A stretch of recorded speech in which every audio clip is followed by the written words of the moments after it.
Military intercepted the incoming missiles and confirmed there were no fatalities. Airspace closures and flight disruptions followed. Israeli forces reportedly carried out airstrikes on military installations in Iran, including portions of Evin Prison and sites near Kermanshah. These actions follow a coordinated campaign alongside U.S. strikes targeting Iran's nuclear program. President Trump urged domestic and international oil producers to ramp up output after crude prices surged, then dipped on fears of a broader Middle East conflict. He demanded immediate increases in production, tweeting "drill, baby, drill" to stabilize the markets. A federal judge ordered the release of Columbia University activist Mahmoud Khalil after 104 days in ICE detention tied to pro-Palestinian protests.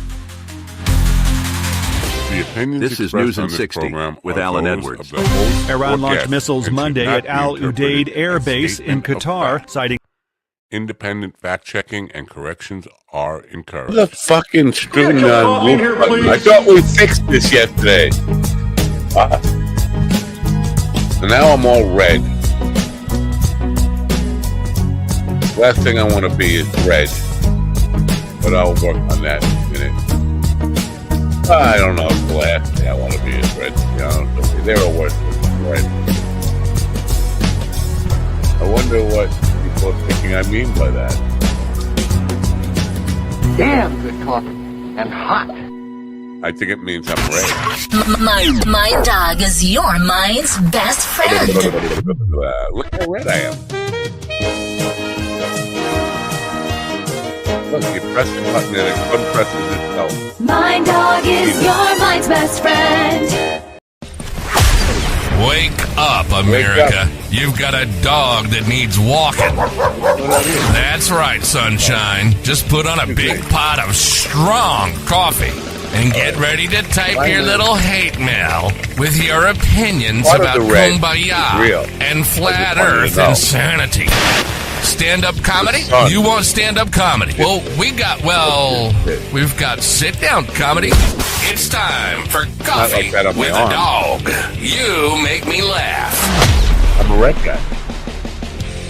Leon Redbone. Or Redbone Man.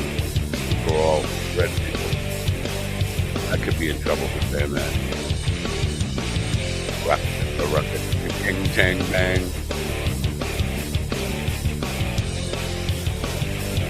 Oh, look at that. I'm all coffeeed up over there.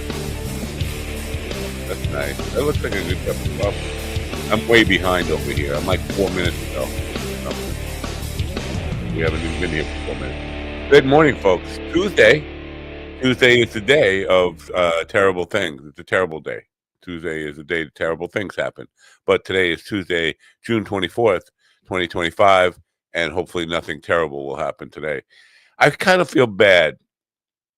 Gigi's going to be like, you feeling bad for a fucking bot. And, I feel bad. One of my lips moving over there. I feel bad for Alan Edwards, the fake news guy. Well, Al is a real guy. But he apparently he's got a lot of bots that work for him. But they can't keep up with Donald Trump and his drama queen news cycle, because if you listen to the news today, you listen to news from 2 days ago, a day and a half ago. The whole thing changed yesterday when Trump announced there was a ceasefire, and then it changed again overnight when Iran and Israel said, fuck you, we're bombing each other anyway. I don't know what you... ceasefire. Ceasefire in terms of we're still going to blow up each other. That's the ceasefire, yeah. A ceasefire that doesn't cease the fire. But keep in mind that there was no fire to cease until he started the fire, cease and desist. So he's a guy who starts the fire and then says, give me credit for Nobel Peace Prize, please. And before it starts, mission accomplished every other second. We're done. We're victory, yes. I'm not going to stay on this, but even if you get a ceasefire, a real ceasefire between Israel and Iran, you have to be really stupid, ignorant, pick a lot of other words in there, to believe that Iran not just Iran, the entire Muslim world isn't thinking, you did this because you don't like our religion, and we are going to plan. 9/11 didn't happen overnight. They didn't wake up Monday night and said, Tuesday morning, let's do this. That was cooking since 1993 when they caught that, whatever, that sheik with the World Trade Center bombing. And they started planning it. That was 10 years in the making. So if you think Iran is just going to say, yeah, it's all cool, we're going to open up the Strait of Hormuz and everything's going to be cool, peace, love, Israel, you're not paying attention. You need a history lesson badly. And so just because the other shoe, yesterday was when the other shoe dropped, remember that title on that one. Just because the shoe doesn't drop today doesn't mean they aren't building a big old shoe to drop. And if you think Israel is just going to say, yeah, we're fine now, we love all the Muslims, we feel safe and secure, we're going to stop, we don't even need to send money to all these politicians in America now to own them, to get them to support. We don't need that anymore. Everything, love and kindness, folks, kumbaya. That's what you think. But again, for Al, trying to keep up with this now, you're doing an AI newscast, and just as soon as you finish completing the broadcast and sending it out to all your dopey clients who pay too much for it, then it changes. But it's all irrelevant. He's on to a new diaper full of different shit. Yesterday, I got into a argument with somebody who hates trans people. And I think I made the best case I could ever make. This is somebody who hates trans people, but what really has him something stuck in his craw is men who transition to women, and he doesn't like the fact that they exist. And all I could say was, imagine, this is my case I made to him. Imagine that you just imagine a beautiful, a pretty woman, a office worker woman, somebody who gets up every morning, makes themselves pretty. They take a shower, they do their hair, their makeup, they put on nice clothes to go to an office every day. And, this is all a part of business that women have to kind of almost dress like they're going to a party to go to work every day. But imagine a woman going through all that. She gets up extra early and you just fucking roll out of bed. Sometimes, if we're lucky, you brush your teeth. Other times, you just fucking get in the car and drive to work. But a woman gets up an hour and a half early. She goes, or more, takes a shower. She does what all those girly stuff they do. The hair, the makeup, puts on a pretty dress, and then she walks out into sweltering heat in the summer. It's 100 degrees and 100% humidity, and all that makeup melts. She starts to sweat. Her hair gets all freaked out, and now she's like a funky little, almost man-smelling beast on the way to, and she had to get in pretty up again and do it in the car and maintain. All for a day's work, get home at the end of the day, take off her sweaty, fucking stinky pantyhose, sweaty bra, sweating around. I'm just saying. She goes through all that. Imagine a guy now who knows that he's got to trade his just rolling out of bed and brushing his teeth and falling into the truck life for that life. And he's willing, he knows that in advance, and he's willing to do it because it means that much to him to be a woman. Doesn't he deserve? He knows first of all, he's taking a cut and pay for the same work he's doing. He's got to take a cut and pay, right? Because women, for the same job, they get paid less. Then they have to be treated like I'm volunteering to make my life more difficult, get paid less, get treated like a second-class citizen.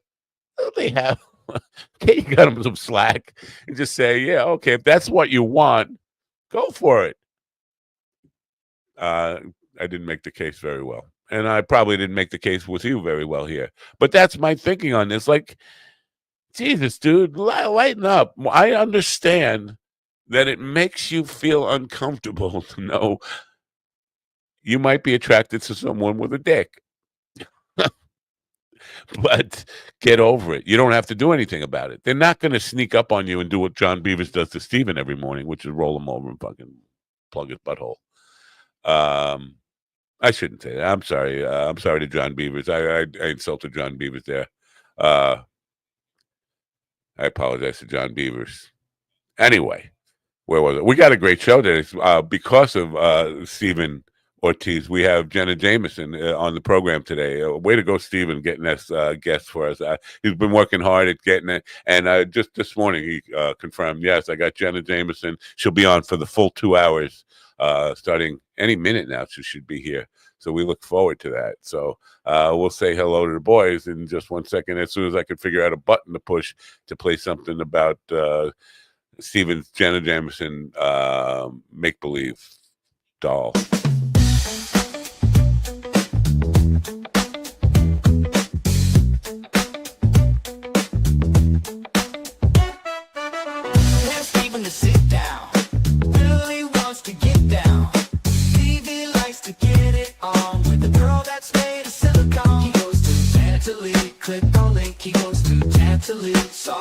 She doesn't stink. She comes without a head, but at least she'll never shit the bed. You need a fake rubber squeeze.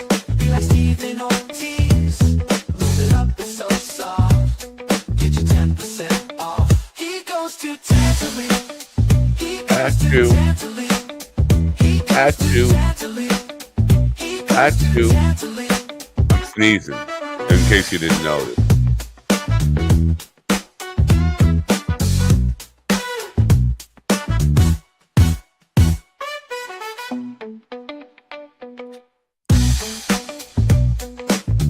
Aha, aha, aha.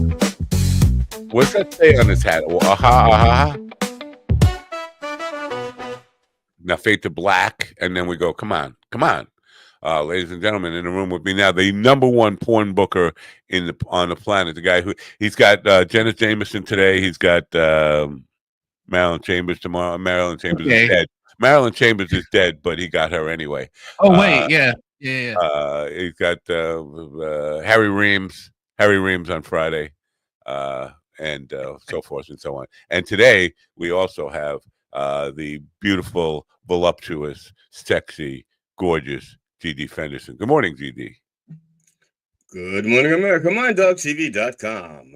There's a recall on Vampire Slayer Garlic Cheddar made by Faceback Creamery out of Bandon, Oregon. Is he speaking English? Due to a listerine outbreak. A listeria outbreak. Oh, listeria. Listeria contamination. In a related story, Michelle Gellar wants to bring back all of the dead people from Buffy the Vampire Slayer from MindDogTV.com. Support your local mercenaries and enjoy the suffering. I guess I would have. I never saw 1 second of Buffy the Vampire, so the reboot I wouldn't even know if they rebooted it, and I'd say, "Well, they're solid." Yeah, you wouldn't know if they were dead or not. You wouldn't go like, "Holy shit! When didn't they die in episode 23 or something like that?" You wouldn't. Maybe. I wouldn't know it. Vampires don't die anyway, right? Aren't they already dead? They're dead, but they're not dead. They're right. Undead. Yeah. But they can be, because they're made of energy, they cannot be destroyed, but they can be transmuted into another form of energy. Transmuted. Like now, is that transmuted? Is that when a speaking person transitions into a non-speaking person? Transmute. That's pretty much it. Yeah, and you should give them a break. Do you hate them? We should take a lesson from Michael Jackson and lighten up. Wait a minute. Wasn't that Richard Pryor who lightened up? No, he lit up. Oh, lit up. Then again, so did Michael Jackson. But if you're going to lighten up, there's... Yeah. Now, how do you do that? Do they actually bleach him? How do you do that? Do you know what the process of getting lighter? I mean, the bleach is... Well, didn't Michael Jackson have vertigo? No, he claimed that, but he also claimed he was getting married to Brooke Shields, and she said, "What? I don't know this fucking guy." Okay, if you ever noticed someone with that particular condition was a vertigo, it doesn't happen to the whole body all at once. Right. It It's in starts off patches, right? It's like little patchy Well, shit. I mean, yes, I know that, but I thought he started out having that, then he got bleached. No. It started with his whole body and then spread to his fuck whole did body. you call me, Slaptail Squad? Hydrocholine, what is that? Quaaludes, right? No, Hydro. I think that's a water horse, right? Hydro is water and quinine is a horse, right? Quinine. Oh, I thought it was hydroqualude. Yeah, it's a water horse, a seahorse. It's a seahorse. Water. Why didn't you just say seahorse? Damn it, man! These fucking doctor nurses over here. I know using big these words. people with their 2 master degrees and 4, in education and shit. I spent. Wow, he has a master's degree. Wow. Just say I am so pissed at John Beavis. First of all, I did not know that he was rolling Steve over and fucking him in the ass like that, and I'm pissed at him that he didn't invite me for the party. But wait a second. He made me spend 4 hours yesterday looking for my Tascam Mixcast. I don't know. I might have given it to Willie. I did give him something. You would not have given it to Willie. If anything, you'd have given it to maybe one of those Guatemalan yard workers that come by your house looking for work. So look, I got nothing to give you here. Here's a. I did send Willie a full studio setup. I don't know if you're aware of That's it. right. You did. It's about me, Willie. That's what you did. Mixer, the whole bit. We could never get it. That's right. Oh, I'm not sure. I don't think it was the Mixcast, but who knows? Anyway, I can't find it, and it's all John's fault for even bringing it up. I don't think it will work for our purposes because, as you saw yesterday, the echo. It was like we could take phone calls, but yeah, we could hear him in an echo a little bit out of sync. I think that echo is actually from John's thing. Yeah, it was, we didn't get the echo, we didn't get the echo until we put him in, and then once he was gone, the echo was gone. Right, but it was only the phone stuff that was echoing, and it was out of sync. So I couldn't you guys couldn't have a conversation if I had somebody on the phone, and then they'd have to wait 30 seconds to actually hear the question and begin to answer. It may have worked better here though, because John's echo was due to his gaping asshole. So. No, that's not a way. That's no way to talk to your dominatrix. Right. So, verbiage for that? Is that right? I didn't do that right. I apologize, man. Wait, I screwed up. I'm sorry. I probably am all confused here. It doesn't matter. It doesn't matter. So Jenna Jameson is late. Stephen, you want to go? You want to go track her down? This is your guest. I know. You worked hard to get it. Maybe she's having a time zone issue. Maybe she's having I never heard of you. Maybe she's just having a. Maybe she's having a stiff morning. Maybe she. I never fucking heard of you guys issue. Oh, speaking of never heard of you guys, I don't know if I'm allowed to do this. Do you think I'm allowed to do this? Do you think I fucking care? Yeah, like we know what you're about to do. Dwayne Walker, you remember Dwayne? You remember Dwayne? Dwayne Walker, Texas Ranger, yeah. No, the Dwayne that you are obsessed over the W in his name, and you just would not let it go. He's got a W. I don't have a W. I want a W. Can I please have a W? No, it wasn't a W. It was an E.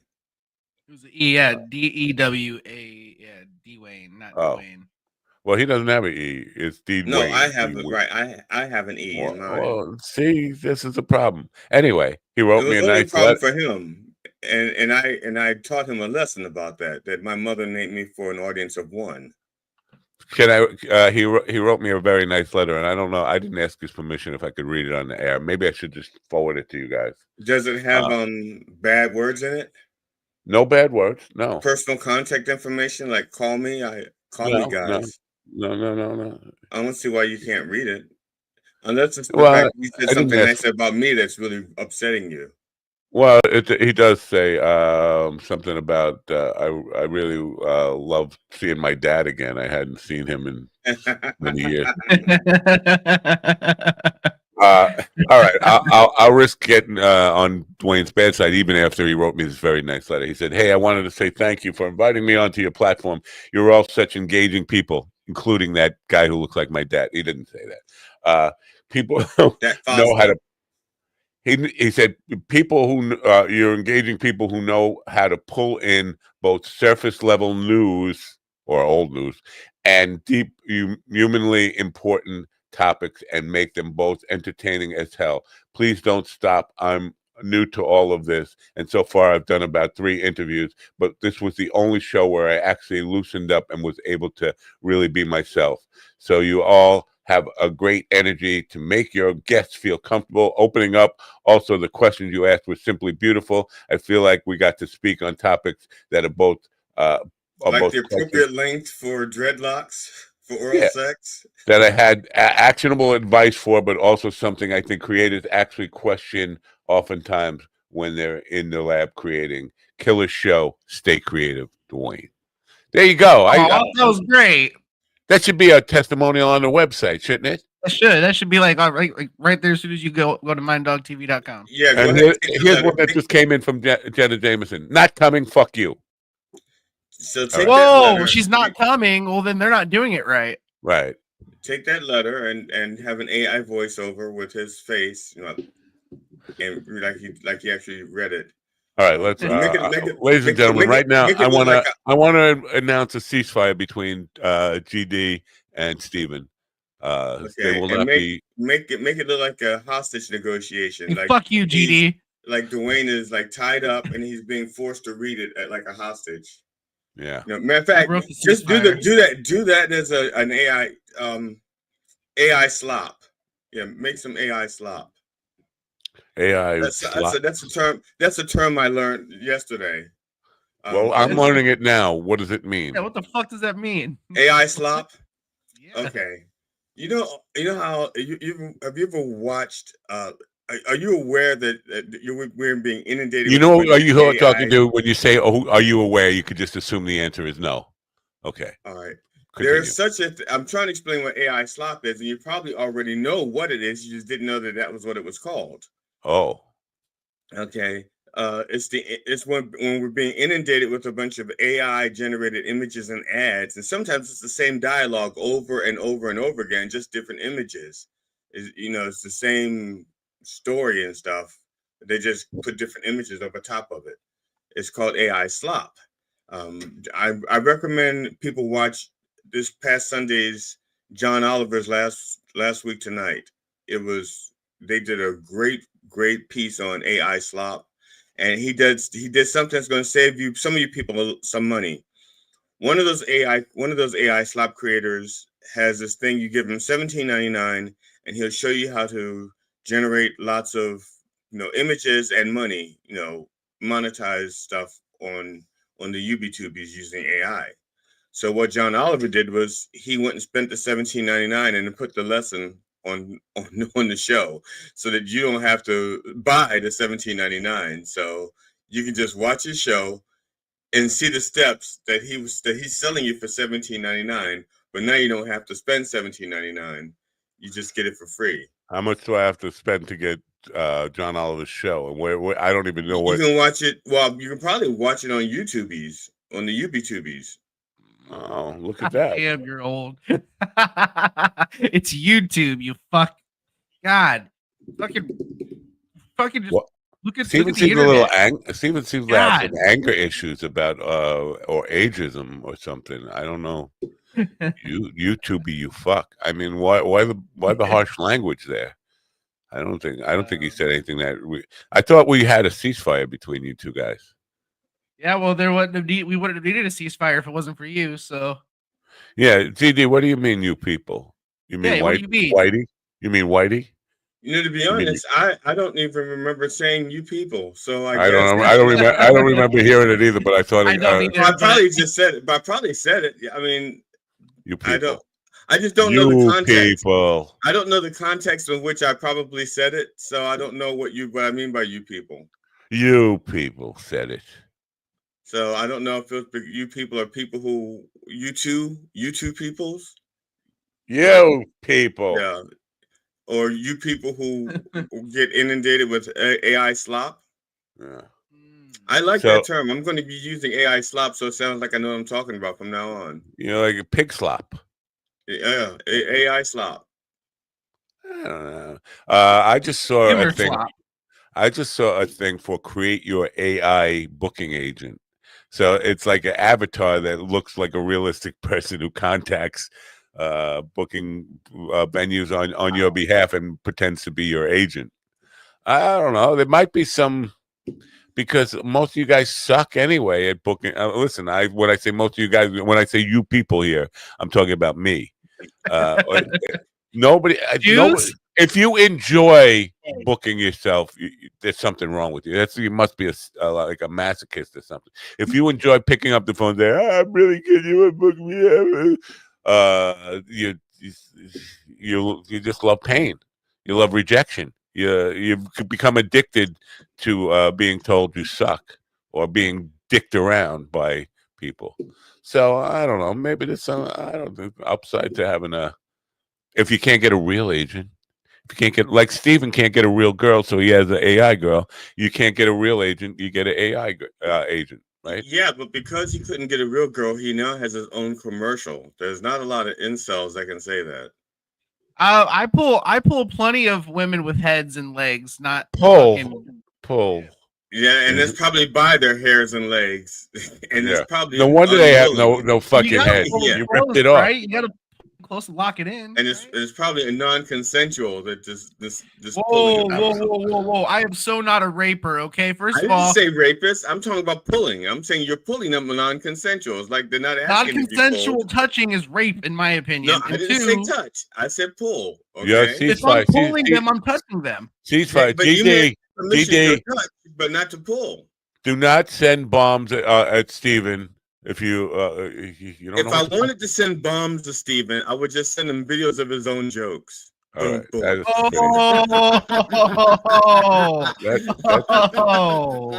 I'm gonna ride you like a fucking Harley. I'm gonna use your dreads as the handlebars. I swear to God. I just want to, because it's so fucking bizarre. You know, yesterday, I've covered this already. Trump came out and said there was a ceasefire. People said, "What? Why isn't Iran confirming this?" I don't know. Israel sort of confirmed it half-assly or something. People were celebrating what a peacemaker he is. Like, peacemaker? He fucking started a war. He started the fire and then pissed on it. I think by peacemaker they mean handgun. Yeah. So, but listen to this tweet he put out just a couple of hours ago, because Israel, even after Israel was sending bombers to Iran, he says, Israel is not going to attack Iran. All planes will turn around and head home while during a friendly plane wave to Iran. Nobody will be hurt. Nobody will be hurt. Ceasefire in effect. Thank you for your attention to this matter.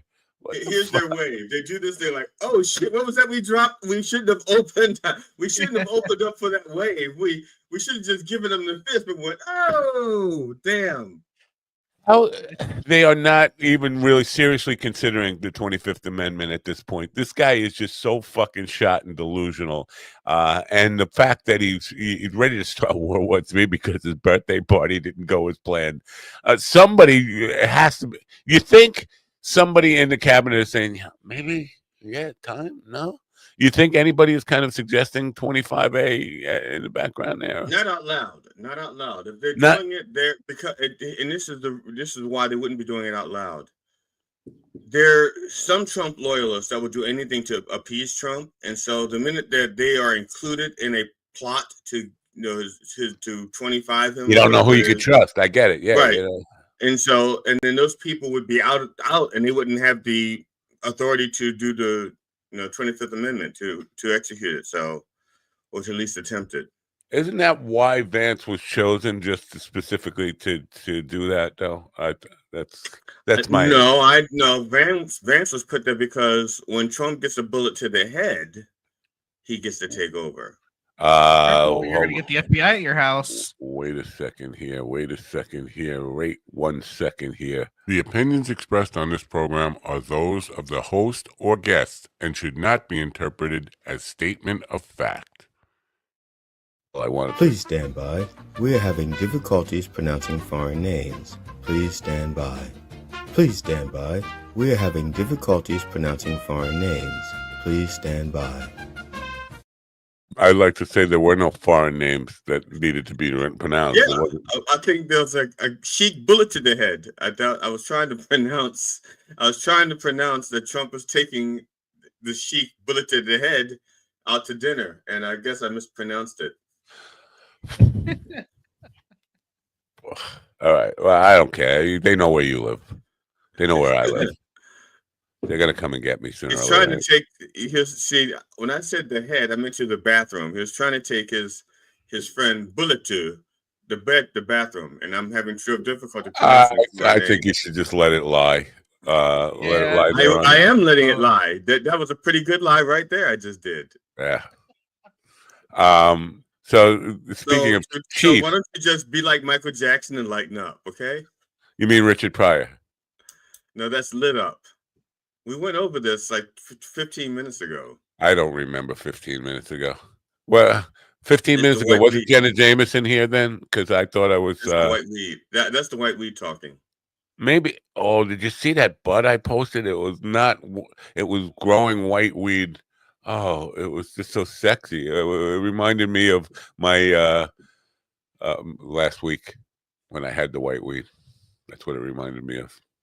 You don't care. Well, you guys don't love the weed enough. I think this is your problem. You don't. No, love I do. Weed. I just don't. You don't love it enough. I can't get the white weed. Why? It's in Poospatuck, and I'm stuck over here in Indiana. And no. The white weed is not exclusive to Poospatuck. You can get it at Train Stars. You can get it at what was the new one? There's lots of them, but you can get it at any dispensary. It's more expensive. So I would not expect a white trash, basically pedophile, joke thief, cuck like you to have the money for it. Why did I leave something out? I offended you by leaving something out. Did I leave out plumber? I think you left something out. Plumber. I forgot plumber. I know you left something out. I just plumber. Repeat it now. Repeat it now. See what it is that's missing. I don't know. Yeah. But anyway, so you just don't love the white weed enough. You don't pay enough. You don't honor the weed enough. Even his confusing pull with push, which is what the ladies do to his wheelchair when he approaches. Yeah, when they're pushing me back to their bedroom. Let's all declare a ceasefire on Stephen right now. Stephen is going through some depressing times. He just realized he's Stephen Ortiz, and this is really fucking depressing. So we should those videos that John posts about people not knowing who Stephen is doesn't help either. No, it's probably good for his. Actually, I enjoyed those. Yeah, I'm just saying. I'm pretty sure that if he did the same thing with me or you or Ron Kane, that nobody know who we were in Indiana or Michigan either. You notice I'm wearing there's some parts of Michigan where they might know who I am. But, I'm wearing a beat me up in math class shirt today. In fact, I think I've hit somebody wearing that shirt. It's time to do laundry. I'm out of fucking t-shirts, and now I need a pocket protector or a fucking protractor or something, just something to say, please beat me up, because my life counts for nothing. That's what I need. I don't even know why you need the shirts, because your face has been saying that for years. Damn, GD is on one today. My goodness. Yeah. I'm just saying. Just saying is just saying. I get it. Now I'm depressed about being Stephen Ortiz. It's a rough life. It's a rough life. But what can I do? Get Jenna on the phone. All right, get her on the phone. I want to ask why she's not here. She blocked my number. Isn't that song from Little Orphan Annie? It's an Ortiz life. It's an Ortiz life. Or Steve. Now, is Miss the lady? Is she fine with you taking her name? Stealing? You took her name and you ran away like a little fucking name thief. I colonized a Hispanic last name. Yeah, that's what I did. And she okay with that, or you don't know? If she's you don't care. Fuck. You don't care. No, I don't care. I can't. I think it's rude to steal somebody's name. I think it's a little rude. Yeah. I think in some places in the country it's called identity theft when you steal somebody's name and use it for monetary gain. I saw a comedian with a sort of funny because it's when you post jokes on social media, it's not the same as telling jokes in a fucking club. But she said, I never realized how broke I was until somebody I had my identity stolen and it ruined their life. So I thought that was kind of amusing. It would be fun to tell that joke on stage rather than to read it. But so, I was thinking Jackie probably has an in to Jenna Jameson. Jackie sat across from Jenna Jameson, the real Jenna Jameson, naked in Howard's studio. Why would Jackie sit naked in the studio? No, Jackie would. Jackie likes to get naked in front of people. I don't know if you watch. Yeah, but in the studio, somebody's come behind him and clean the chair, even if it's his chair. Once he gets up and leaves, somebody else uses that chair, right? They shared their studio with other people, didn't they? Or at least the furniture. K-Rock, yes, but probably not. Probably nobody else used that chair because Howard was the only one who had a show with a cast of it. Most of the people, you're talking radio, it's one DJ goes in there, fucking plays records, talks a couple of minutes. It's not like he's got a fucking team of fucking wackos, a whack pack all over. Okay. I was a disc jockey back in the day. And I didn't even play records. When we went to do Earth, Wind, and Fire, we had the whole band come in, play 2 or 3 songs, and then they leave. Then we have like the next band, Ohio Players. They came and they performed, and then they'd leave. And then we had, we didn't even use records. We just had the original artists come in and perform their music for us. So Did you have to send them? Did you have to send them telegrams to invite them? Jesus Christ! They stood in line. Are you kidding? They stood in line for my 1-hour show. You have a serious issue of deciding where reality stops and fantasy begins, don't you? Like this whole fucking I don't have a line. A line. Oh, you don't have a line. That's cool. That explains it. You just go wherever you want. Fantasy, reality, it doesn't matter. No, I just went back to 1988. 1978. There was no line. 78. Wait, we have a question from the audience. We do. Well, GD was a DJ. Was he in a band, a stripper, and did he have a mom? The Slaptail is basically saying the same thing I am, but in different language. He used different words, but he said the same thing. Like, yeah, sure, buddy, sure, yeah. All right. That aside, we feel sorry for you. You're like Stephen Ortiz. You probably you're depressed and you just want to lay on your belly. We can probably find a place we can roll off of together. I'm fine. I told you he was delusional. He thinks he's fine. Delusional. He is fine. He's so fine. Do you hear all that noise? Do you hear that noise? I hear your finger waving. Stop it! It's hurting my ears. People decided to call in sick. Everybody in that, and they're not sick. They work. They're not sick. They decided to call in sick because it's hot. They don't feel like going to work. This is not. They work outside. I used to work outside. Now you call in sick. No, they don't work. They work in air-conditioned buildings. I worked. Well, it was like 100 degrees or something outside, and on the roof where I was working, the roof was fucking hot. Yeah, the roof was on fire. I needed some water because that motherfucker burned. That was. Now, what were you doing on the roof? You weren't doing hot tar roofs, right? No, you weren't doing. No, I used to work for a company that rhymes with DirecTV, and their dish, their dish was mounted on the roof. It had a roof mount thing. It was one of those. You love. It was one of those. Well, yeah, it was the roof, not the roof. Does this get better? Like, what is happening? No, it doesn't get better. I can already answer that question. No, it never gets better. Nothing ever gets better. It's not supposed to get better. It's just supposed to get to an end. That's it. Yeah, that's and it. there's no guarantee about that. We call GD's stories roofies, and we like to give them. They put you to sleep.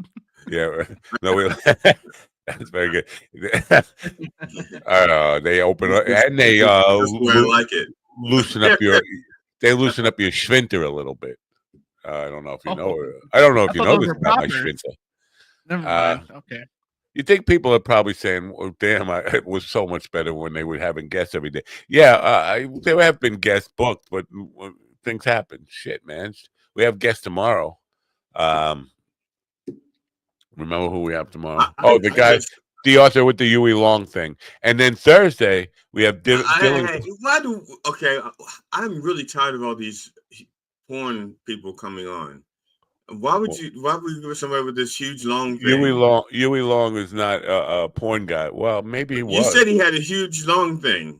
Huey Long thing. Huey Long. But he's the kind of politician that you like, because didn't he get shot in the back of the head like you were just saying you wanted to do?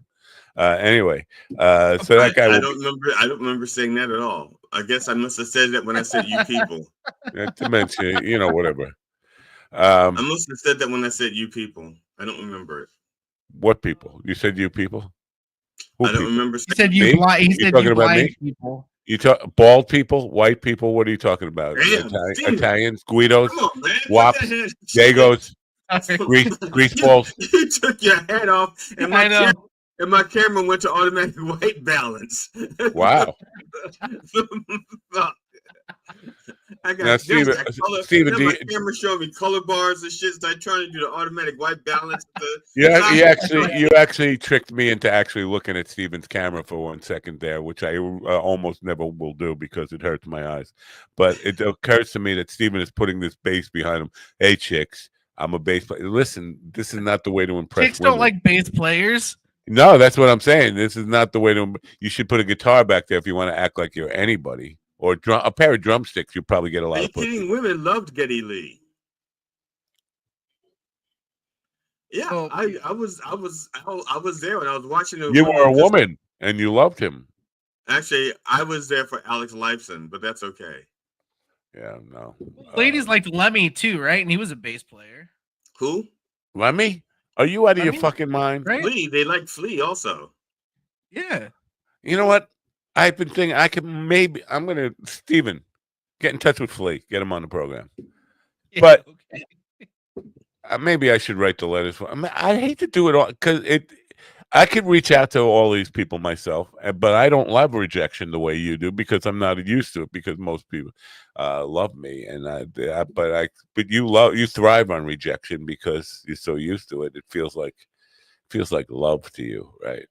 Rejection feels more or less. I mean, yeah, without love, there'd be no rejection, and there's plenty of both. So yeah, let's do that. But I feel like Flea might be open to coming on the program. He's on Twitter every once in a while. The bass players are pretty cool. We get bass players, we get drummers. Not a lot of guitar players. Singers are difficult. But I think Flea, we might be able to get Flea. Well, I like Pam Hopkins. She was fun. Pam Hopkins, you remember? Because she's been on the program a couple of times, but I'm surprised you remember. Out of all the people, that was like over a year ago, right? I mean, when was the last time she was on the fucking program? I don't know. Don't tell me if it was 3 months ago or something, and then I feel stupid. Go ahead, say it. It was 3 to 6 months ago. You should feel stupid. I feel stupid. I do feel stupid. But listen, I felt stupid when I woke up this morning. I was like, stupid. I mean, I can check and see when Pam Hopkins was on, but I don't. I guess I could. Why do you remember? I mean, out of all the guests, I mean, you don't remember half the guests. 3/4 of the guests, 9,000. You don't remember, but you remember her. She's not hot, right? Is she not? She's not hot. Is she hot? No, I don't remember. I think hot. Okay, first of all, hot is very subjective, but I think she's fun. She's very fun. Was she? Pam Hopkins? For me, I enjoyed her. Did something happen after the show? Yeah, what happened? I was like, you enjoyed her? What the fuck does that mean? Ew. I mean, I can't speak for everybody on the show. So I enjoyed her company. You enjoyed her company. Okay. Whoa. Stop showing me your nipples. Oh my God! What? No, first of all, my hair covers my nipples. Facebook. Because of the perfect length. Facebook.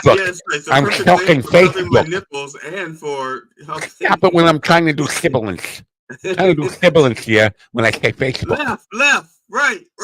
Closer, that makes my further. Yeah. It makes my lips tingle when I do the sibilance. Oh, sibilance. Does that happen to you when you do sibilance? Why am I doing Barbara Brennan? Rest in peace. Super disrespectful. Anyway, disrespectful. Stop it. She used to do what is Barbara? I don't know if I told you this about Barbara or not, but Barbara had a real sibilance problem.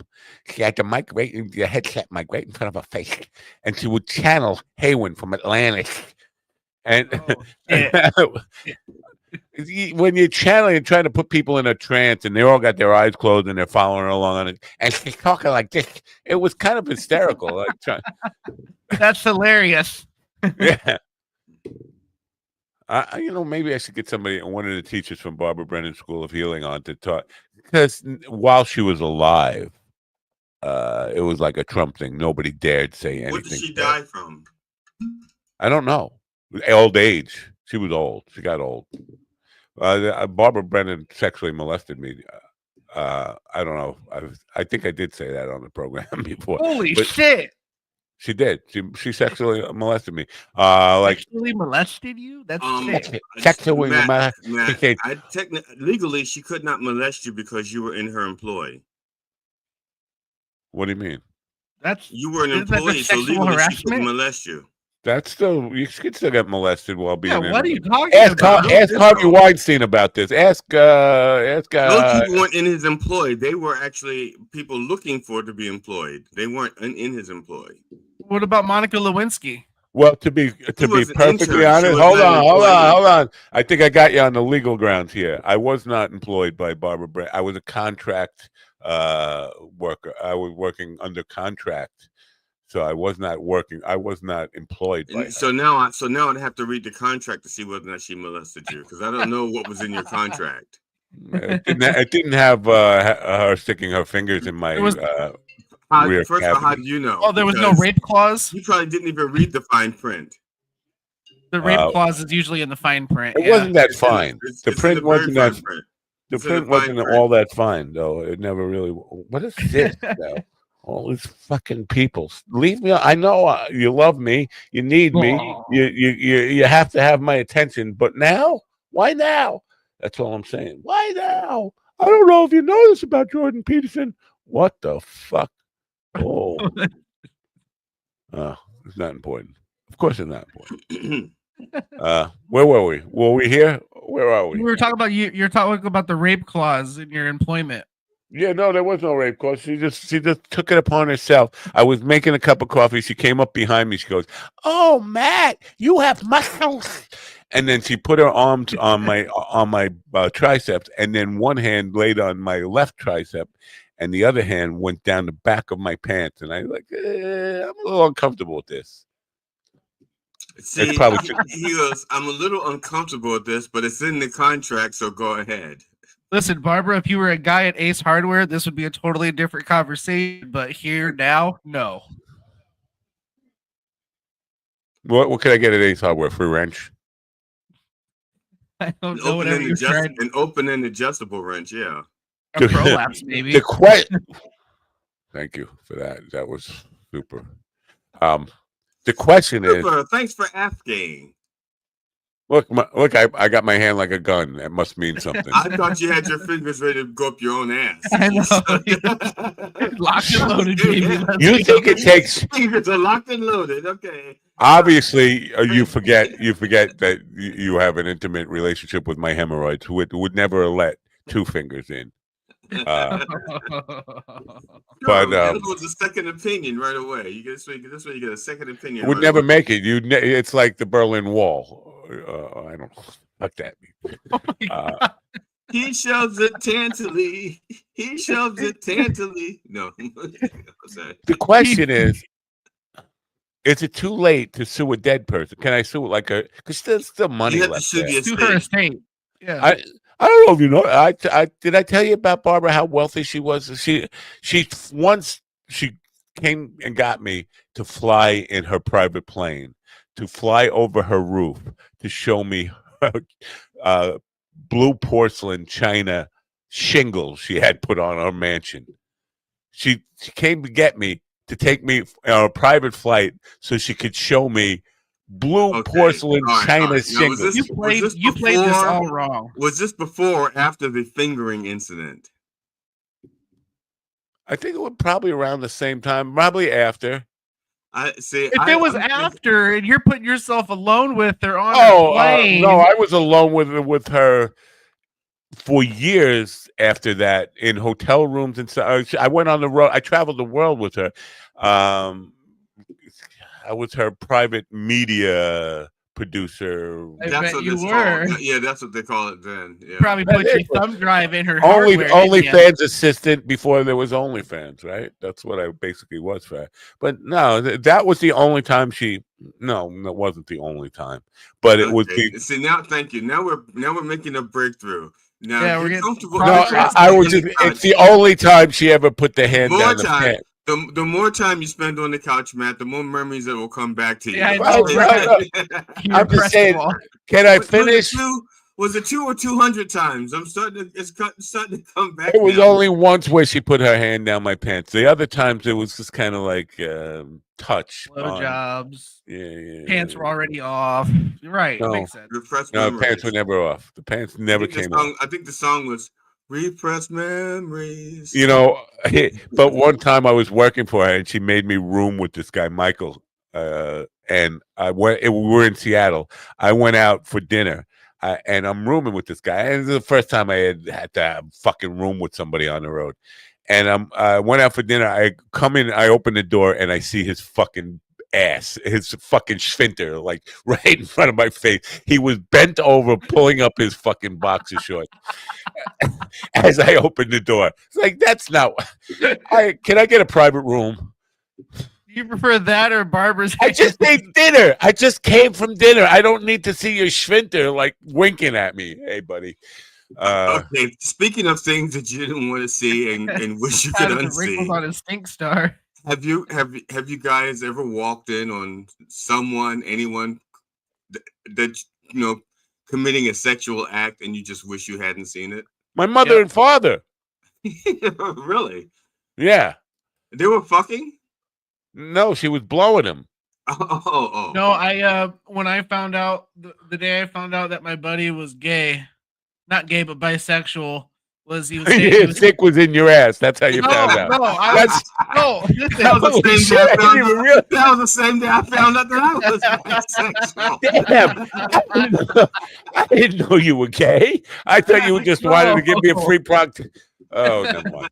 But no, he was staying with us, and I came home from work for lunch, and I go to open the door, and it was unlocked, and I was like, well, that's weird. And I go into the living room, and it's him, and he's just butt fucking a dude. And I was just like, so I just shut the door real calmly, and I went back to work. And then when I came home, the dude was finally leaving, and we had to do that real awkward, like, hey, what's up? Like walk of shame type thing. Ron, if you're listening, we need your consultation here. I'm not sure, and this is why we need Ron's consultation to clarify here. I'm not sure that makes him gay. According to Ron, that would mean he's bi. No, right? bi. He's bi. That's why. I corrected myself. He's bi. All right.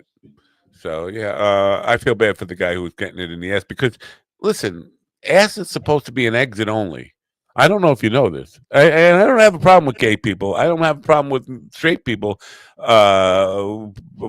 enjoying anal sex. If that's what but it's not what it was intended for. It was intended as an exit. It says exit only. Well, why is the man's G-spot in there? Matt, so I'm assuming that you have a problem with titty fucking. Well, no. I don't have a problem with anybody. You want to do whatever you want to fucking do. Do it. I'm just saying the anus was invented as a projectile. Clean out the house. Take the trash out. Automatic garbage compactor or something like that. Now, is it possible? Is it possible that before there were vaginas, there was just the anus, like a cloaca, and so it was used for multiple purposes, and eventually the vagina evolved from the cloaca. So You're saying it's possible, like you're not old enough to know. You were around then, right? Matt, let me ask you a question. Does No. your sink have a garbage disposal? Steven, God damn it, man, keep that hat on. You're fucking with my camera. Matt, does your sink have a garbage disposal? What no, it doesn't. Okay, well then this whole thing just goes out the window. Does this story get any better, Steven? No, I give up. You'll go for a stupid analogy anyway. That's not the point. The point is it's exit only. Here's what happens if you go in a driveway that says exit only and you go and have a head on with another car, you're at fault. So I'm just saying, or if you your go tires get flattened if they got the little spike. I'm just saying, here's where that analogy comes to. It's a beautiful thing. You go to stick your dick in an ass, and a fucking turd comes out. You're still at fault. Yeah. Well, if there's a collision, sure. Okay, yeah. So if there's a collision, then the penis has to pay for the damages. Sure. That's right. There's no collision. Who's your carrier? Who's your insurance with? Is it with Allstate? Because I think you're in good hands. Actually, my auto insurance is wrapped in with my home. You don't combine your auto with your anal insurance? No, my auto is combined with my home. You get a discount if you include the anal on your auto. Well, they charge you up the ass for anal, so it's just not worth it.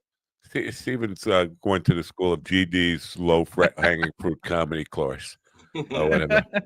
Turds have the right of way.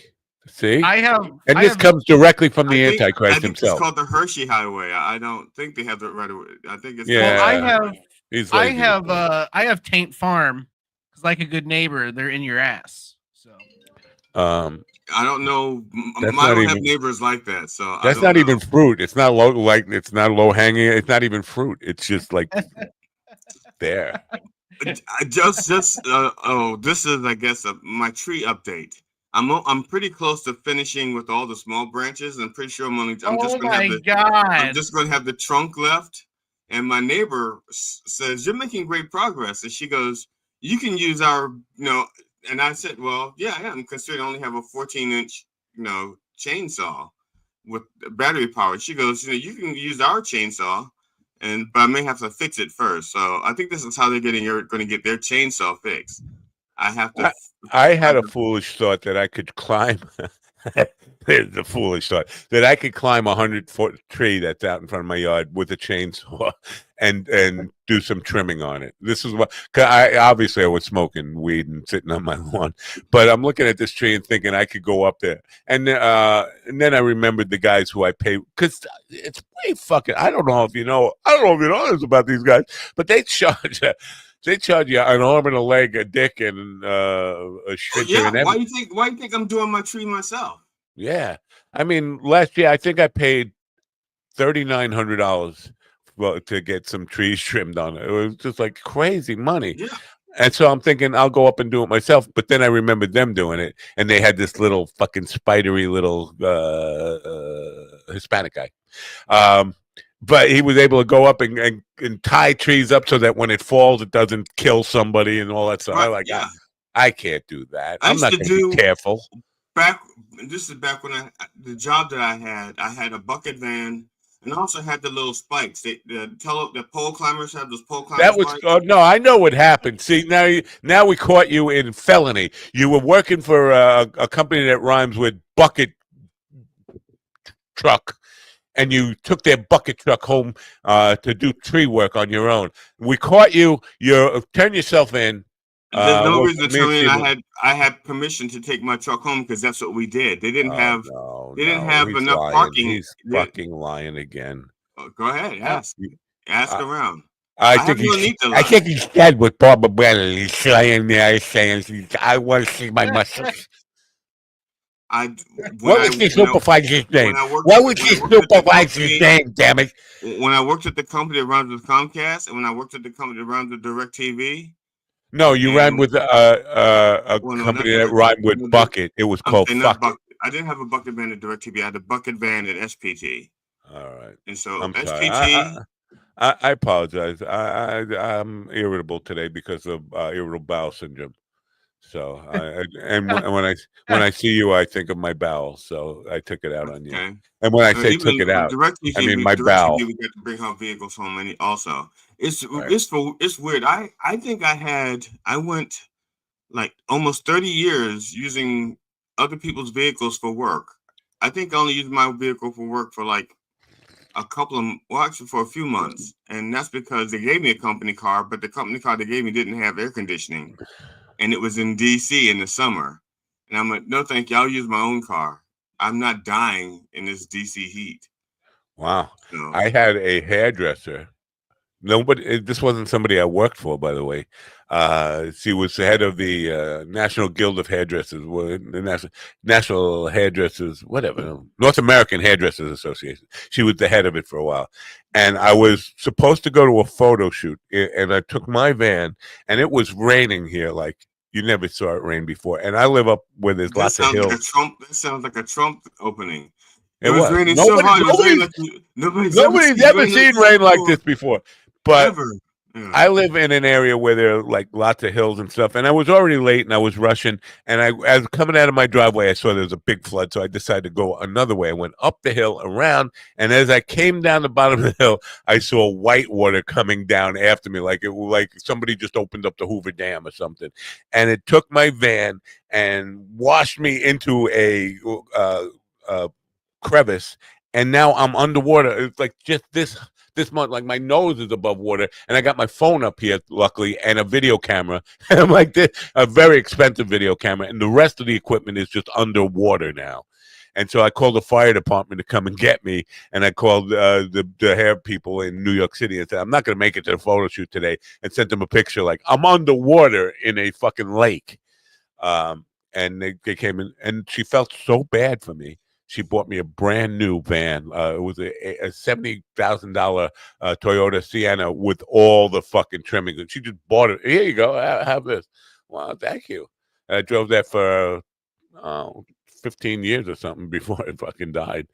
That was the best gift anybody ever gave me. A fucking brand. I felt like I was on the Price is Right, and I won the show. Brand new car.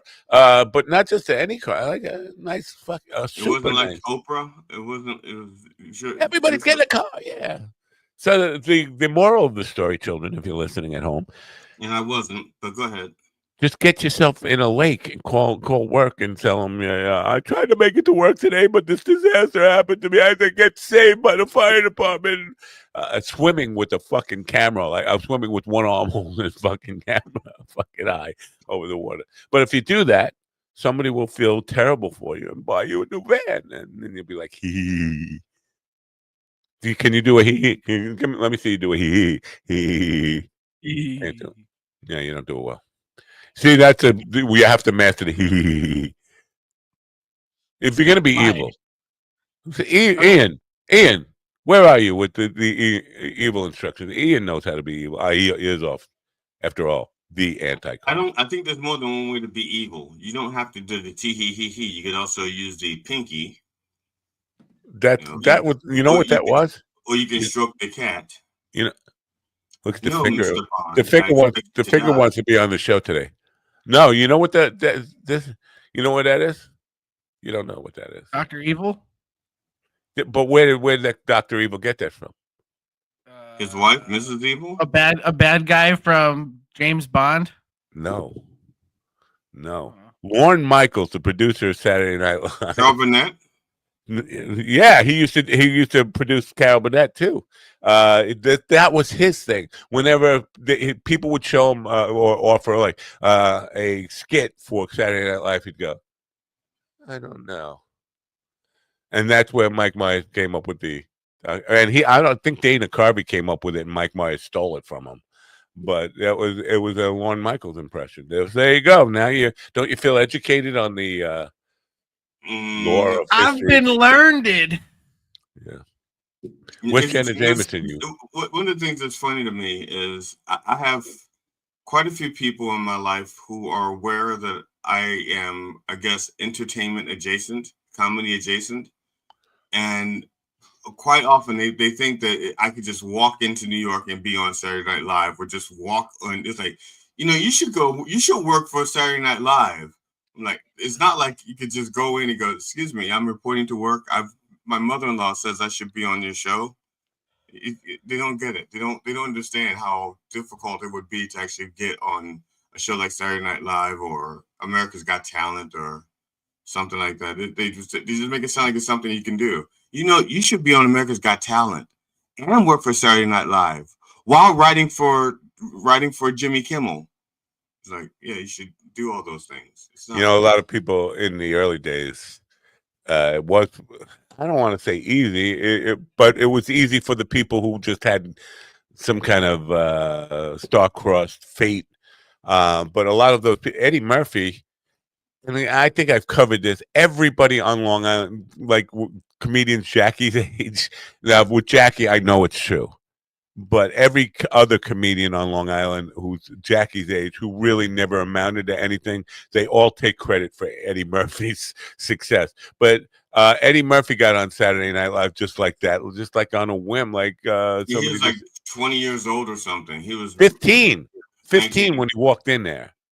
But he did walk in and say, "Yeah, I'm here. I work at East Side Comedy Club," and basically walked in there. And Lorne looked at him and saw him do. I think it was a Bill Cosby stuff.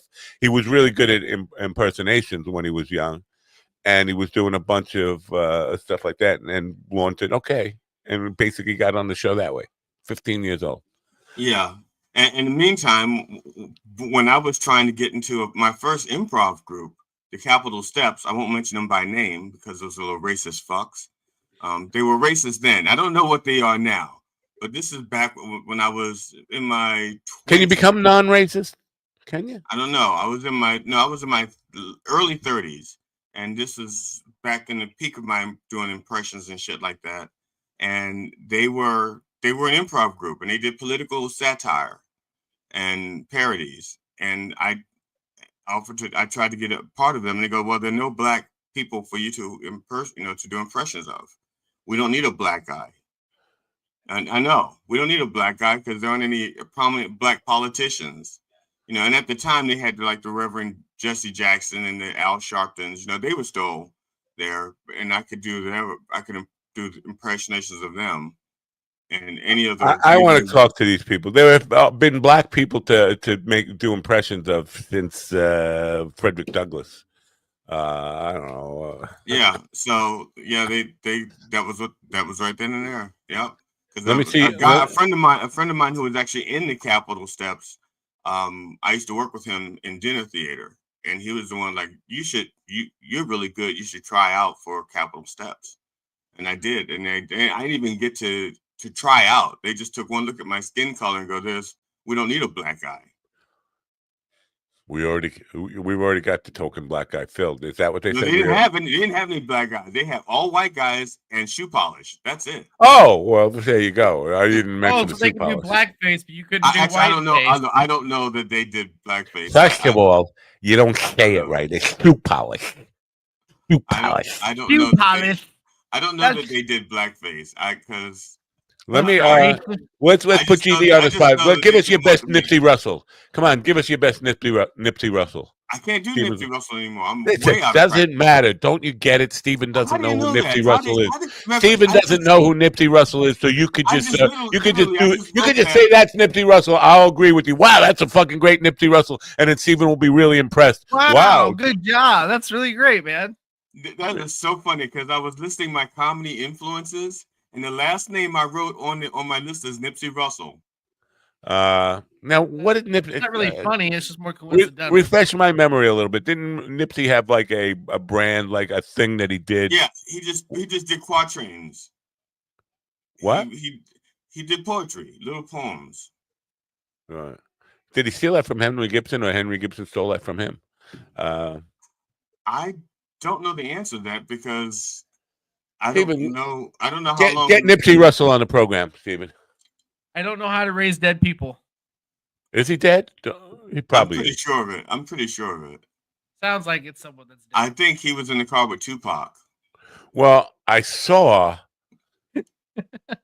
Barbara Eden did a podcast just last week. Barbara Eden, it's got to be. I'm just ballparking here. 96 years old. She still looked pretty good. still look like, I think about it. I might do it. 96. Did you hear the number? 96. But Stephen, get Barbara Eden on the program, and don't tell her I said I'd do it or I think about it.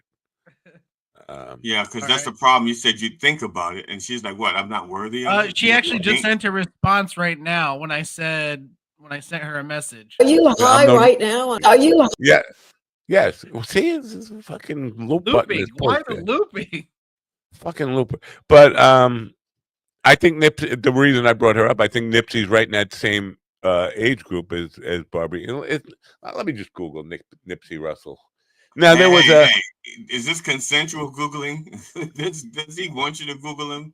Wasn't there a rapper with a name like Nipsey Russell, like Hipsy, Lipsy? It's it was. I was thinking the same thing, but I can't remember what the actual name was. It was like Nipsey Hussle.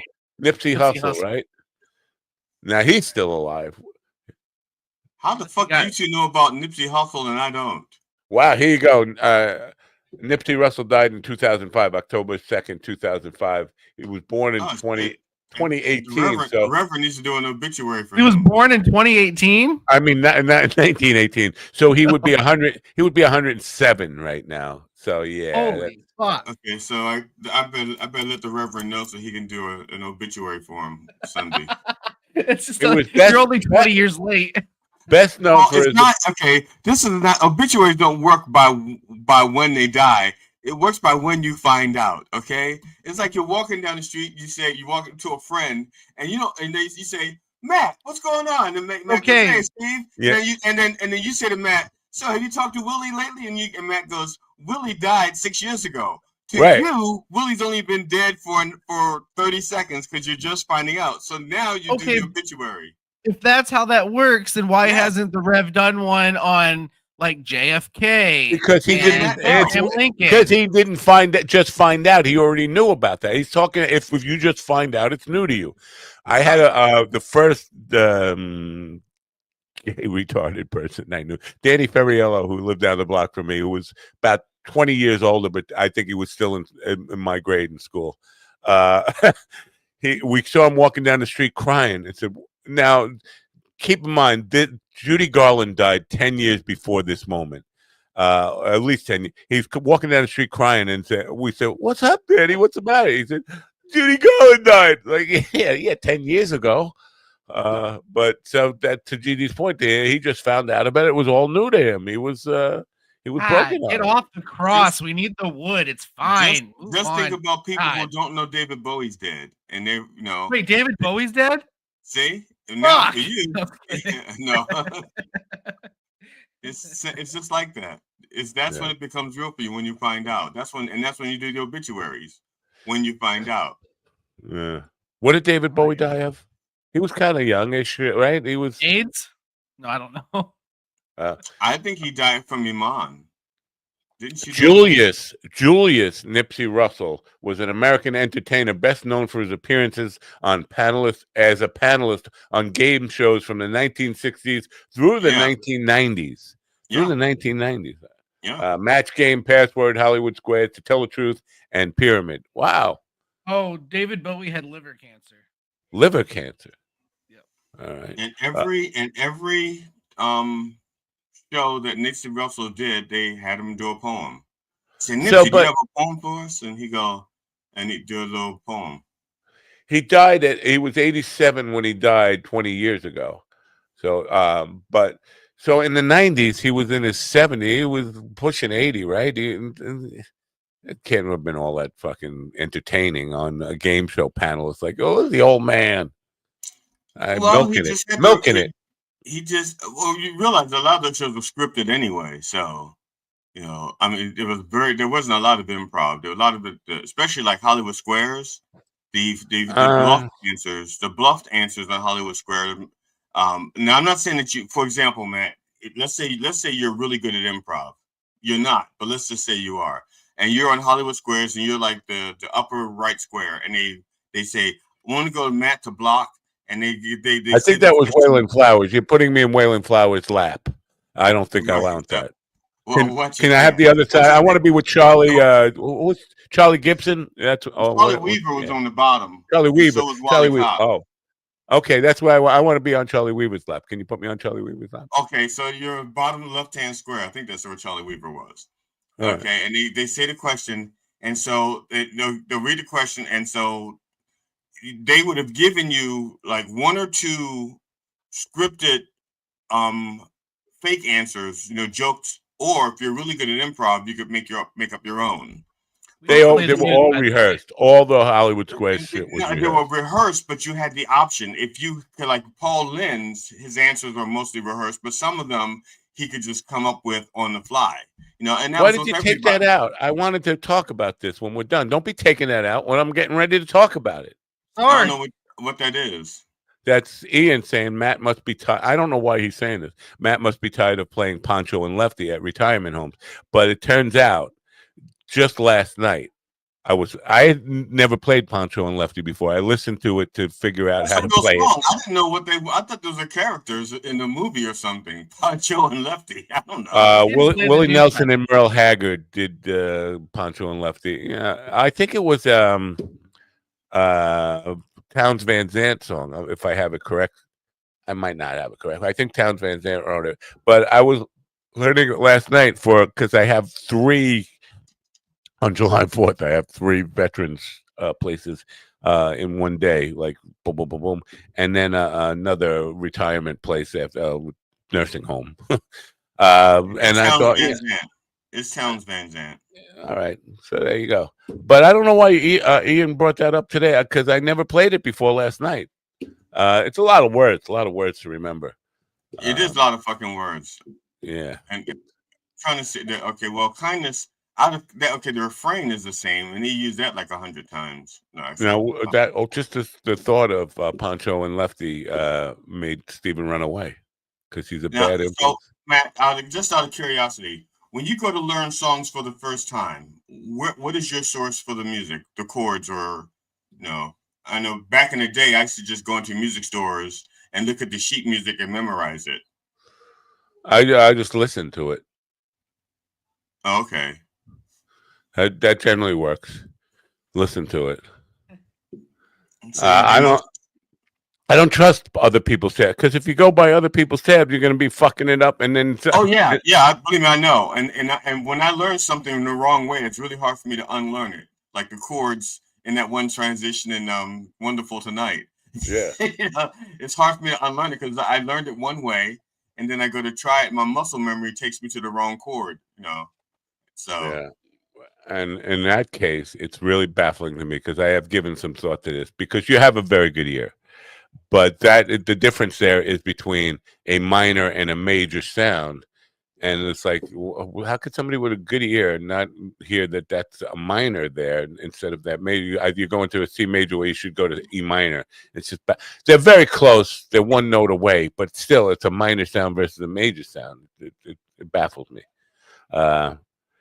It's a town sound, a town song. Steven, you know who Townes Van Zandt was? I know the name. I'm not super familiar with him, though. Texas balladeer extraordinaire. He's like the Bob Dylan of Texas or something. That's Stevie Van Zandt's father. No, he's not.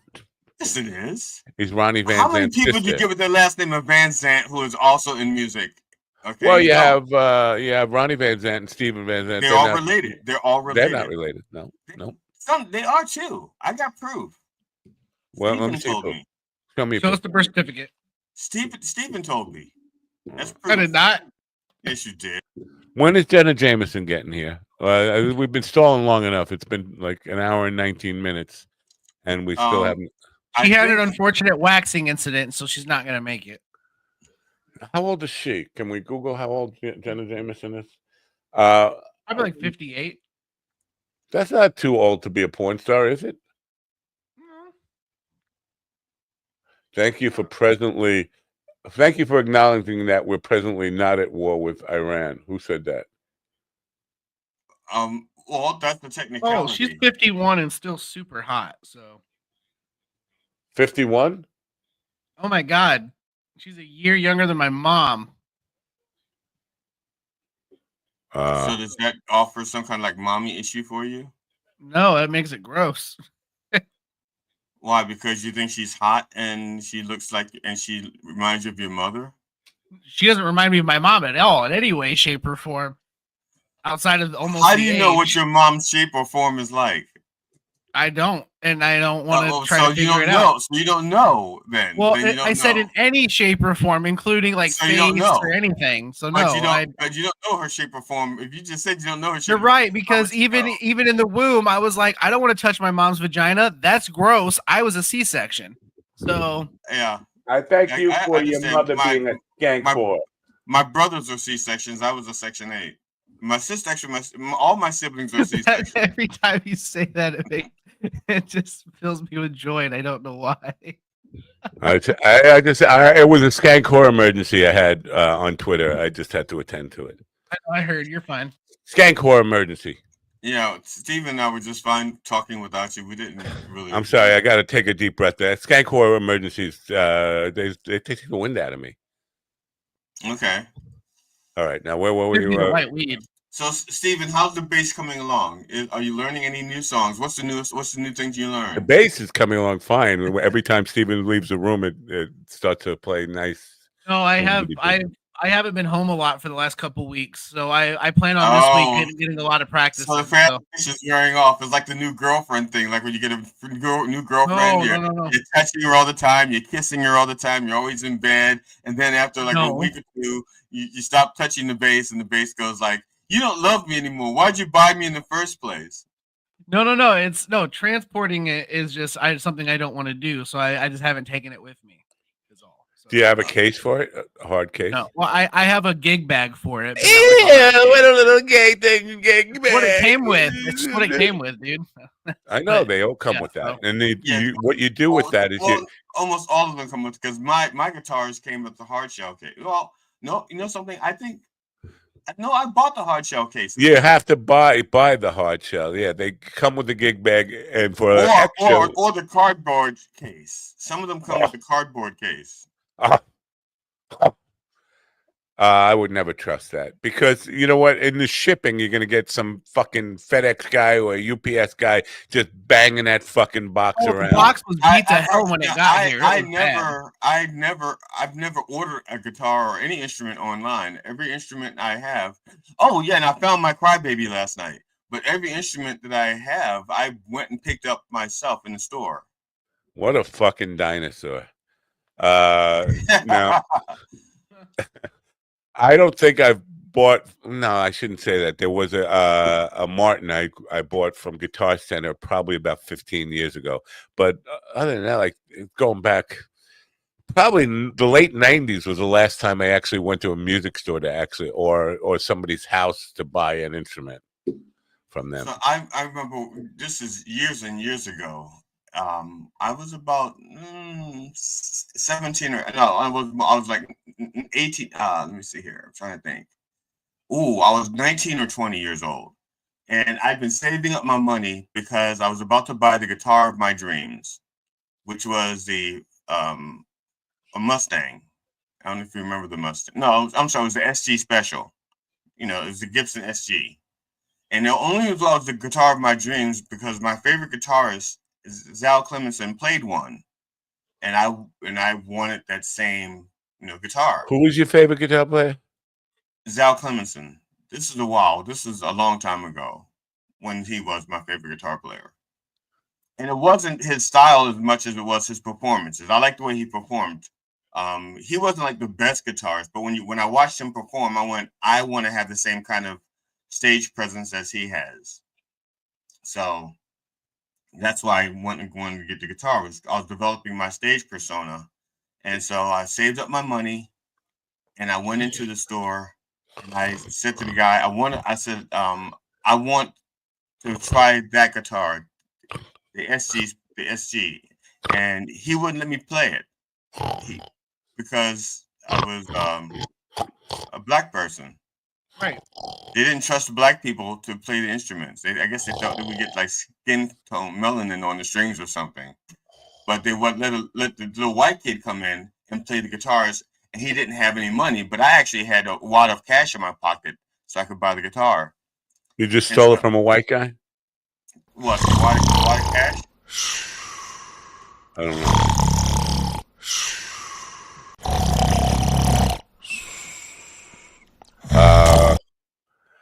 I'm sorry. That's our audience. That was not like a sound effect, right? That was the entire audience there. What the hell were we talking about? Something about white guys? I don't know now. I forgot. White guys sleeping. Oh, okay. White guys be sleeping. Like Steven's eating. Steven, didn't you get the message? There is no eating on this program. I think I proved that yesterday. There was never any eating on this program. What are you eating? I was eating Teddy Grahams. What? Teddy Grahams. Oh. This portion of Coffee with the Dog brought to you by Hershey Nuggets. Hershey's Nuggets. I haven't had those. Are they good? Oh, these are dark chocolate and almond. Or you could also get the dark chocolate and truffles. I prefer milk chocolate over dark chocolate, but those do sound. Yeah, but dark chocolate is better for your blood sugar. Well, true. Blood sugar. Oh my God! One of them diabetes guys. Don't get me started on blood sugar. Don't get me. Those diabetes guys. One of you guys. No. You're one of those people. I can't. I'm stifling myself from talking about something right now. See me. This is how I look, stifling myself. Where are you? Tell the difference? Can you tell the difference? No. Your stifling face looks a lot like your gas face. And your gas face looks a lot like you have to shit face. Yeah. Yes, they're all the same face. Okay. Unfortunately, I can't trade this face in for a new face. I would love to trade this face in for a new face, but now you're feeling the Stephen Ortiz effect. There you go. What do you mean? Because you're ugly? I'm having this face. Yeah, exactly. Oh. See, I was. I don't know if you know this about me, but I was very handsome when I was your age. I'm better looking now than I was, so that's not saying much. So we saw the picture of you with hair back in your 70s porn days. Yeah, when you're looking like you're one of the cast members of Hall & Oates. Most people say I look like Cat Stevens. I don't know where they get that from, because he had dark hair and a dark complexion, the beard. I don't know. What do you want, Matatuck? Leave me alone. They just keep calling. Do you get this spam? It says potential spam, telemarketer, whatever. God, I don't have any money to buy anything. And I don't need anything. I just, unless you're selling coffins. Are you selling coffins? Because I probably am in the market. Nah, I need an urn. GD's got the urns covered. I get all my urns from GD's urner. What is it? Urnposium. Urnimposium or something. Symposium. I don't know what it is. Steven doesn't have diabetes. He just looks like he should. Why does I thought John Beavers liked you? Seems like he hates you. Or either that, or he's like pulling the girl's hair because he likes her. Is that what? Friends that talk shit to each other will last 300. I would never talk shit to you. You know that. I would never call you names or say anything mean about you. I'll call you a fat fucking Amish cuck. Roll the tapes. Tape? Yeah. Just pick an episode. All right. So maybe I slipped up once or twice here along the way, but an hour. Every 10 minutes. Okay, I'm going to. No wonder you're depressed. To protect the innocent, I'm going to say my wife said this, but it's not my wife. It's actually my mother who said this. But I'm just trying not to trigger. No, too late. You already said your mom. No. Actually, my wife was talking about the relationship the two of you have. Me and Steven or John Beavers and Steven? No, actually, she doesn't even watch the show. She has no fucking idea. Oh. It's really funny because she's not. I can prove that my wife's not here today. Lord, I just swear, Lord, my wife's not here today. She going to work. She had to go inside today. So I'm sending her this clip. That sounded a little like Nipsey Russell to me.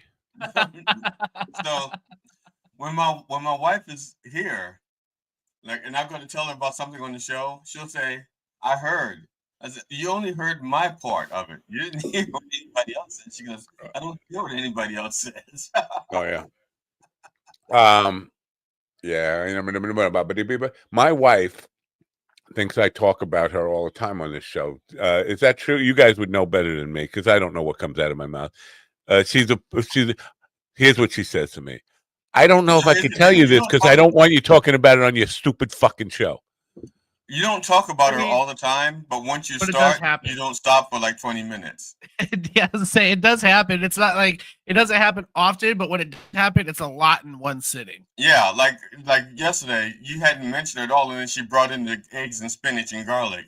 And then for the next hour and a half, we had to hear about eggs and spinach and garlic, and your wife. And every time you took a bite, you were like, yeah. You were like a dog with a bone, and that bone that's. I don't think she's upset about me talking about like. When she brings up stuff about work and it's supposed to be confidential and I shouldn't be talking about it. But I don't think I do. I said, I hear you. She said, she hears me from the other. But you don't know what I don't know. I don't really. Now, I haven't heard you say anything about her job that at least in my mind, because I know that she does nursing. Yeah. So, and if I understand the details from you correctly, women that are unable to nurse, she goes in and nurse for them. That's what I understand. I don't think that's the nursing that she does.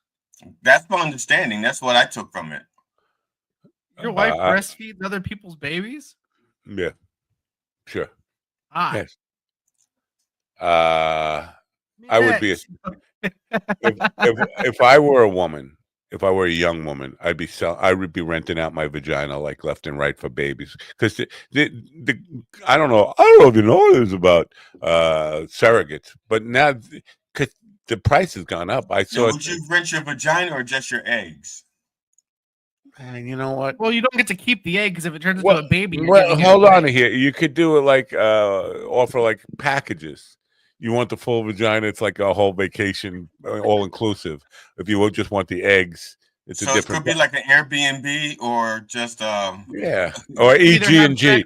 EG&G is what it would be. Not a. Like you can either have sex with it or you can just donate the sperm and right. But here's because I go in Craigslist all the time in the gig section, and there's always gigs for surrogate vagina. Hey, want to see a vagina. And the price used to be like 10 grand or something, 20 grand. Now it's 100, 200 grand. It's like, my vagina is definitely for rent at that point. I mean, if I could, the baby part isn't necessarily the vagina as much as it is the womb. Well, right. But vagina adjacent.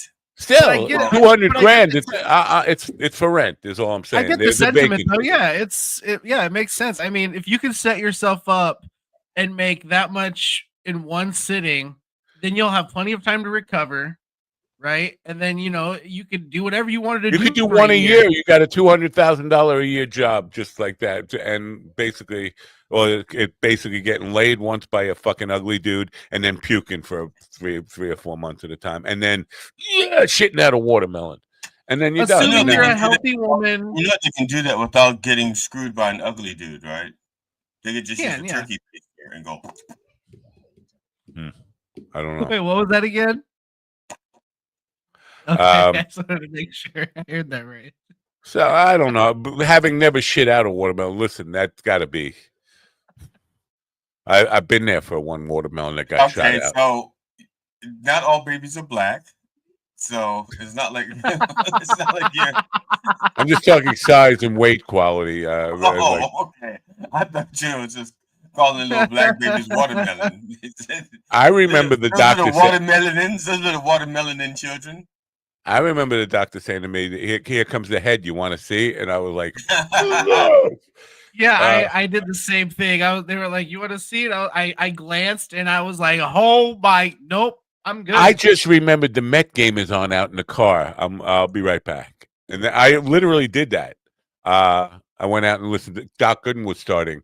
They were playing the Braves. Dale Murphy hit one to the wall. Mookie Wilson jumped up and saved it. This is what I remember about childbirth.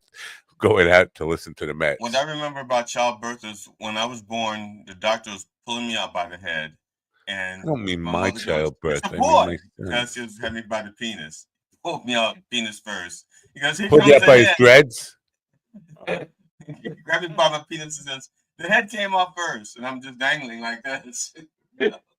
All right. And that's why I wasn't circumcised when I was born. It was still too sore.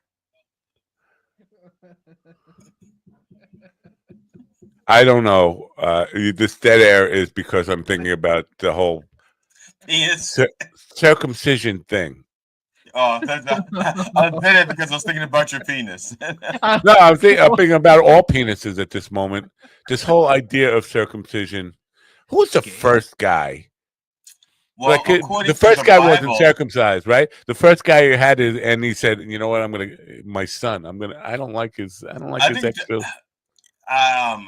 Maybe the first. I don't know, but because according to the Old Testament, Abraham was supposed to sacrifice his son Isaac, and Isaac goes, "Do you have to kill me, Dad?" And God goes, "I'm just joking. Just snip off the tip of his penis." Wow, that's a fucking sense you got there, Dad. And that became like their pact. And so it's like, okay, I want all of you people, talking about the Jews, I want all of you people to circumcise. You people, there it is again. That's his fourth you people of the show. Fucking racist. No, I'm quoting the Bible now. God says, okay, I want all you people to circumcise your boys when they're born as an homage to me. And they save all the tips. Or put them in a jar and have a little tip jar at the end of the year. I don't think that's what a tip jar is. I think that's what the tip jar is. How do you have a virtual tip jar with like Venmo and stuff then?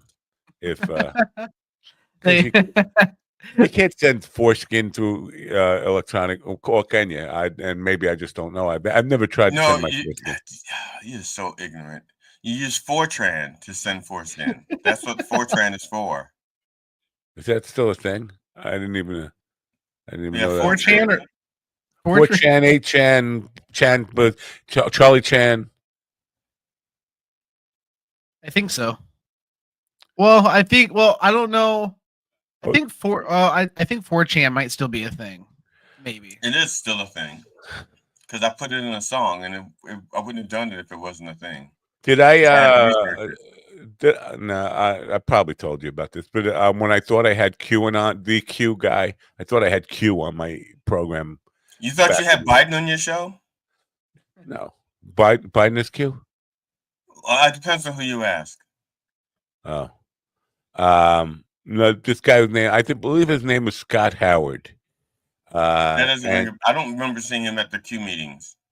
QAnon guy. QAnon meeting, Stephen? I don't remember him being there. He was rich. Howard used his own old house in Beverly Hills there. This guy had lots of money, but he was talking all these QAnon conspiracy things. Flying spaceships came to him when his son died or something and told him to write this album. It's like, wow, this guy is way the fuck out there. I mean, I was getting like really uncomfortable in the whole thing. But then when we were off the air, he started giving me all this stuff that it sounded like he was reciting QAnon stuff. And I was like, I wonder if this guy is Q, because he definitely had the resources to kind of spread all this stuff. And he was, you buy Howard Hughes's house. Obviously you have resources. So I set him up with another guy, who had a paranormal show. I think this guy might be Q, and he had him on, and he said, "No, I don't think he's Q. I think he's just a sad motherfucker." But yeah, I don't think Q is a real person. Just like the deep state isn't a real person. Well, somebody's got to originate all that fucking nonsense, right? Somebody has to say this is the fucking ridiculous stuff. I feel like the Q thing was definitely one person at first. But I think it definitely kind of grew legs, so to speak, and other people kind of chimed in with it. And were you jealous of it? Always. I don't know if anyone calls the deep state just one person. I always thought the deep state was like a conglomerate of international fucking shadow government people making decisions. Shadow. Yeah, shadow government. To be honest, I thought Q was started with James Bond. Wasn't that? God damn it! I knew you were gonna say that shit. What? What is he talking about? James Bond. Q was I don't know what the he's talking lady. about. James Bond, right? The one that gave James his missions. I didn't know that. I never heard of that before. I'm not a big James Bond fan, as you probably could tell right now. We're live, and you're right on time. No, I don't know what you're talking about. I'm not there. I'm here. Okay, no, I wanted to look up something real quick. Look it up real quick. Not the Old Testament. In the New Testament, apparently there's allegedly a book of writings of Q. And Q apparently is where Mark and Matthew got their information to write their gospels. So at least that's if I remember correctly. I was trying to look that up to Ian has an irrationally exuberant comment here. The deep state is one man named Donald Rumsfeld. Well, there's the Rumsfeld we know and the Rumsfeld we don't know. And you go to the war with the QAnon Rumsfeld that you do know, or the army that you don't drink rum with, or something, right? What? I don't know. Steven, you know who? Steven's gonna play the bass line from "Turn On Your Radio." Go ahead, Steven, play that bass line. I don't think is there even a bass line to it? Oh shit! I'm just kidding. I'm joking. You broke my heart right there. I don't know if you could. I don't know if you know this about me, but I have a heart, and it's broken in pieces now. You don't even care. Every song has a bass line, whether you can hear it or not. It has a bass line. Every song does. Right now, we're going to do together. We're going to do a little a cappella of Woody Guthrie's "This Land Is Your Land." Go ahead, Steven. Start it. What? "This Land Is Your Land" by Woody Guthrie. It's a communist manifesto. Go ahead. You start. I'm good. I'm good. You're not a communist? No. I thought you were. No. Didn't you say you were a communist? A comic, not a communist. No, it's CD, do you remember him saying he was a communist? I thought he said he comes in his fist. All right. Oh my god. I don't think here's the thing. I don't think most people knew that Woody Guthrie was really a communist. And they used to teach us in grammar, like kindergarten and stuff, we'd be singing "This Land Is Your Land" like it was a patriotic song. "This land is your land," blah blah blah, and it's all like the schools paint it as a patriotic, like USA song. We used to sing it during 4th of July. Yeah, the second verse says, "As I was walking, there was a sign there, and on the sign there it said no trespassing, but on the other side." Didn't say nothing. That side was made for you and me, meaning basically, fuck all land ownership. Everything belongs to the people. And then down in the city, in the shadow of the steeple, at the relief office, welfare office, I see my people. It was basically, You said that was the second line? That's the second verse.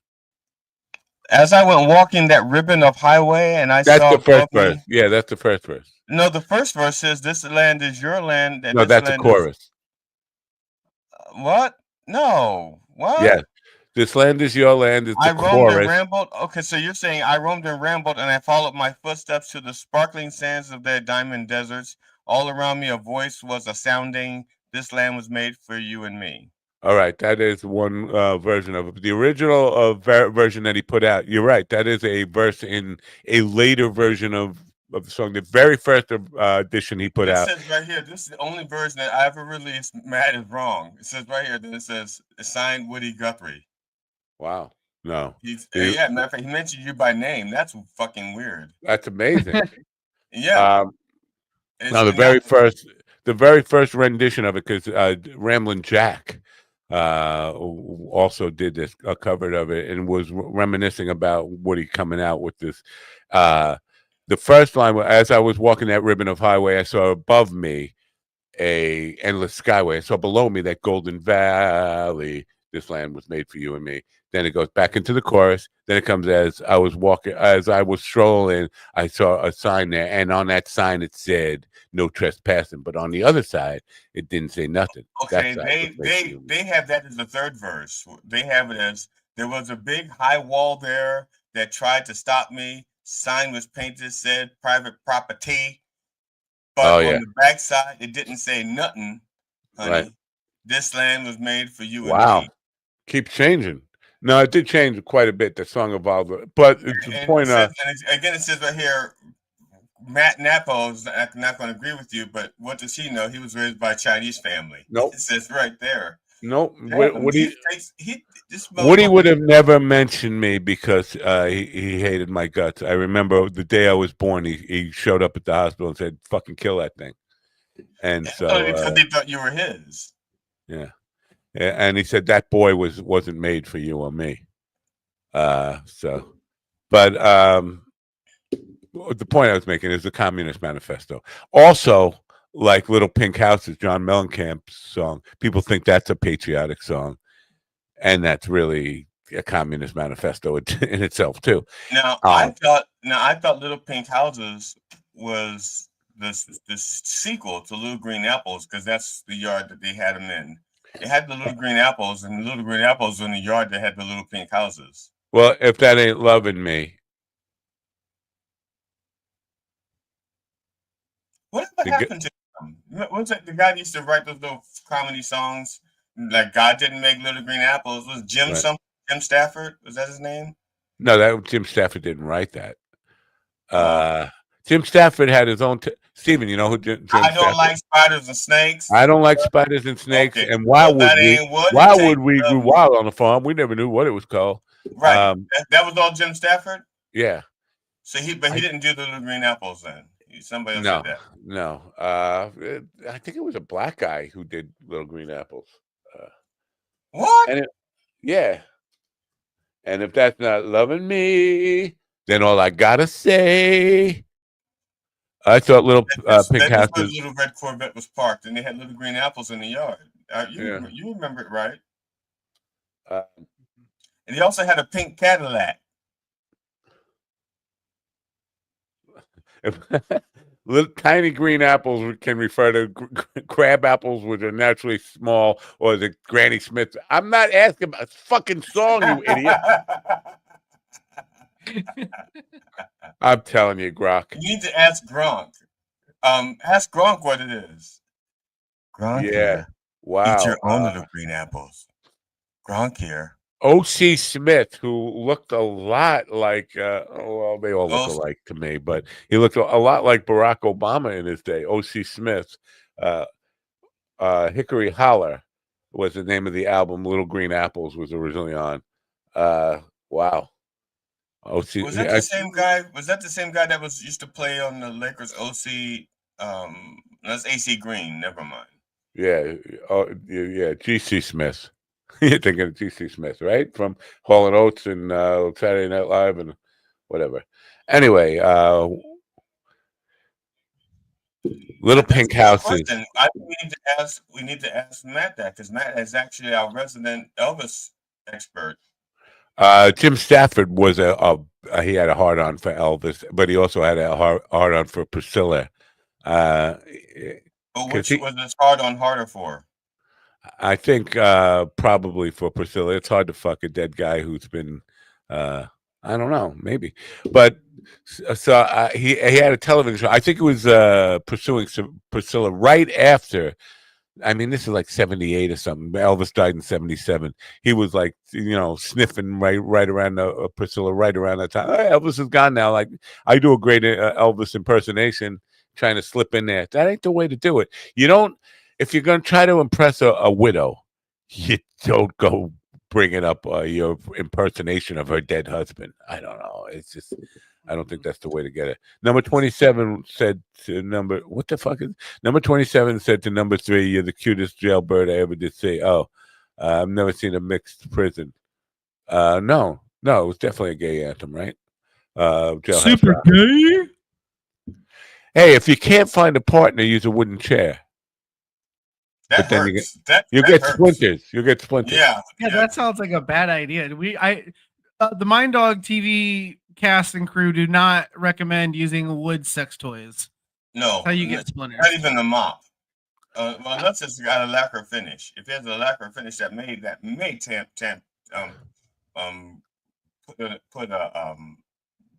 may get rid of the splinters, or at least help you avoid the splinters if it's lacquer. If it's properly. Speaking of sponsors, I got a thing this morning because CapCut has sponsored us they've been at least listed in the sponsors listings. I don't know if we've run money commercial, but people said stop. A lawyer, the musician's lawyer, my hand, that's neuropathy. She said stop using CapCut. I haven't listened to the whole message yet, but apparently CapCut is a dangerous little app. It's stealing vital information from anybody who uses it. This is what Ron uses all the time, right? CapCut. Well, CapCut. I'm going to be fucking disappointed what they steal from Ron. I'm pretty sure they're going to get information about where swinger parties are. That's all they're going to get from Ron. I'm pretty sure CapCut is. I'm pretty sure CapCut's owned by the same people that do TikTok. TikTok. It's a Chinese thing, right? Yeah. So if you got TikTok, fuck it, keep CapCut. And I'm thinking, like, what the right? But they're saying if you have this app, delete it right now. I gotta watch the video. But what could they actually steal? Like, not bank account information, right? Or maybe it can take all your information off your phone. Passwords. I don't know. Where do you store your passwords? Who cares? You want to know what my password is? Steven is a cuck. That is capital S. Steven is a cuck. Your device that no one can talk about encryption. This is the safest place to keep all of your passwords. Just send your passwords to me, and I will keep it safely in this new technology that nobody has the access to except for me. Well, what if I broke into your house and stole that? You'd be stealing a dummy copy. I keep the dummy copy out so people, because theft is usually a crime of opportunity. So do you write Christopher on it? They'll come in and they want to steal this, and it'll be like out, and they'll be like, "I got it, let's leave," and they'll run, and then they don't realize that I actually have the real one right here. So, but do you write Christopher on it? That's the question. No, I put Crisco on the outside of it. Oh. Do you even know what I'm referencing there when I say the? Yeah, you're talking about Christopher Robbins. Nope. See, you think you know everything, don't you? You think you know all about, you know all about the bridge, don't you? Now, what movie is that from? Hold on, before you anything else, you think you know all about the bridge, don't you? You know all about the bridge, don't you? Burning Saddles. Fuck. Yeah. No, that's not it. Probably came right out. No, it probably came out right around the time Blazing Saddles came out. Sopranos. Oh no, it's Smokey and the Bandit. That's not even a movie, first of all. Starsky and Hutch. Smokey and the Bandit. You guys are just Knight Rider. Buffy the Vampire Slayer. I'm going to give you some more from the movie, from this movie, and maybe you can identify it. Goodfellas. Well, let me act that apart. I don't know, man. I don't know. He helps me, all right? I don't know. I come back from lunch and I'm all confused and I don't know. And he helps me, and he helps me. Oh, he helps me. He just helps me. Oh, okay. So he helped you. So that's cool for you. Gone with the Wind. Brother, where art thou? Gone with the Wind. Wow. Do you love this man, Stephanie? I don't know. Come on, you don't know this movie? This is a classic movie. Now, Rocky Horror Picture Show. Here's the thing. People call this a classic movie, but as I just demonstrated, the writing is fucking terrible. The acting is terrible. He's talking about Saturday Night Fever, I guess. But that's exactly what I'm talking about. But I don't remember that from Saturday Night Fever. I remember that line being in Clan of the Cave Bear. No. The what? Clan of the Cave Bear. Daryl Hannah said that line around the campfire. Oh, wow. I thought you said Clan and the Cave Bear. Do you love this man, Stephanie? I don't know. I'm like, I don't know. He helps me, man. He just helps me. Okay, he helps you. That's cool. So good for you. That's cool for you. That was the remake. That's what you know all about the bridge, don't you? So one pork chop. These are all lines from Saturday Night Fever. This is the fucking classic. Yeah. Oh, here's a Pointy will. Yeah. Here's a line from Saturday Night Fever. Don't shoot the messenger here.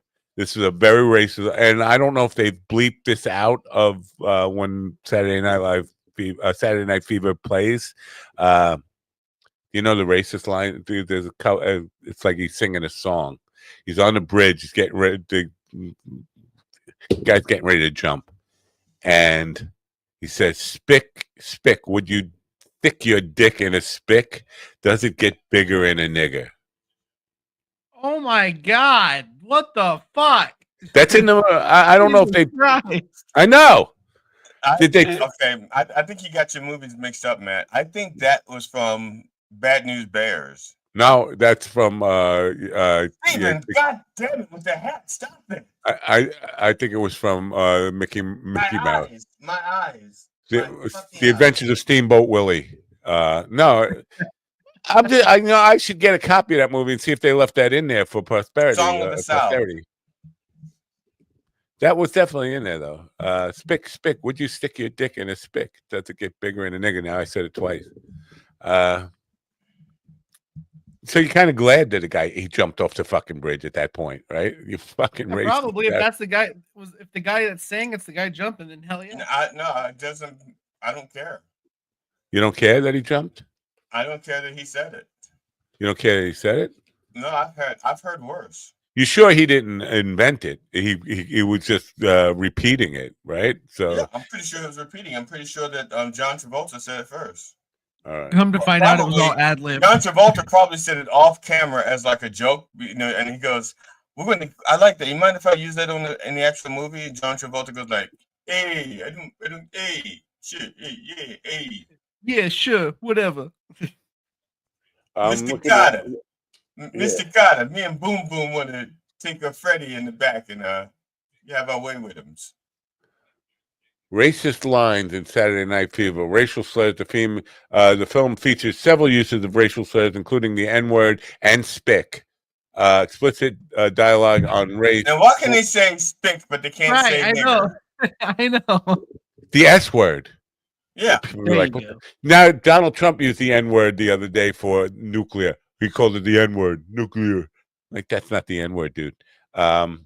Or I guess it could be, but no, because he's saying that because he wants to blow up a bunch of niggers, sad niggers, but just niggers just the same. Oh my God! John Travolta's character Tony Manero, is that what the character discusses the pecking order of races? Now, pecking order of races is there? Do they peck? I never saw. No, you mean the pecking order of racial slurs, or just the pecking order of like which races? That's all it says. Pecking order most. And the prevalence of prejudice. Okay. Racially motivated violence. The film depicts a fight between Tony and his friends and a group of Hispanic individuals. Now they're Hispanic. That's so weird. Stemming from beliefs about other group attacking their friend. This scene reflects the racial tensions and violence that existed between different ethnic groups in certain neighborhoods at the time in the 70s. Yeah, well, it's still at the time. Still, well, time is forever. Yeah, it doesn't say anything about. Hey. They're trying to avoid that. Yo. I think you want to thumb the nail. Huh. Jungle Fever. Jungle Love. Huh. Yo. So basically, I want to get that movie and see if they left that line in there. If they took it out, like. Yeah, I don't know. Whatever. It seems like something you'd want to take out in revisionist history, right? That you mean like a Dr. Seuss book? Yeah, like all that stuff. Like just take out. And I don't think so. It's not like that line serves like the one I mentioned. And I'll say it again one more time. one more time. It again one more time. It's not like that line serves anything to move the story forward in any way, right? Does it? I mean, it does. It's not about the line; it's about the attitude. So I say leave them all in. I say just let them fly. You know, I mean, why clean it up? We need to see what this country was about so that we can clean it up and move forward. I mean, like if you look at all I have to say is that shoe. If you took all the jokes out of Blazing Saddles, you get a boring ass cowboy movie. I wouldn't do it with Blazing Saddles because that's a comedy, but and a lot of that, where the white women at, that is comedic stuff. Yeah, it moves. That moves I the do that. movie. I do that to this day. Why? Because when I after I do my yard work, I'm all sweaty, and so I take my clothes off in the laundry room, and I walk upstairs naked before I get in the shower, and I look for my wife and I yell, "Where the white women at?" Yeah. I say that like 2 or 3 times a week when I'm done my yard work. I walk up naked and I yell, "Where the white women at?" And whenever you say that, for some reason, Steven Schfinter tightens up. I know that because I can feel it. I can feel it. Anyway, you hear my seat squeak. Yeah. So what we've learned here this morning, if you're keeping score, are you keeping score at home? What we've learned here is that it's the N word, but spick is fine. Right. Yeah. Life lesson. Now, and I don't know if the C word is cancer or cunt, to be honest, because I hear it both ways. Racing and Blazing Saddles was meant to be a mockery, but that's true. But by the same token, right around or just a few years before that, All in the Family came out, and that racism was supposed to be mockery too. But a lot of people looked up to Archie Bunker. When a lot of people didn't take it as mockery. They thought that, oh, finally somebody on television is saying nigger all the time, and now I'm allowed to say it. That's basically. And they lost their shit when Sammy Davis Jr. kissed Archie Bunker. Yeah. It's the same people who think Jack Nicholson's role in A Few Good Men was the hero role. That's the protagonist. Yeah. People still kind of look at Archie Bunker as like, when men were men. Listen, whatever. Boy, the way Glenn Miller played. Go ahead, keep going. Guys like us, we had it made. Keep going. And you knew when you were there. That cracks me up.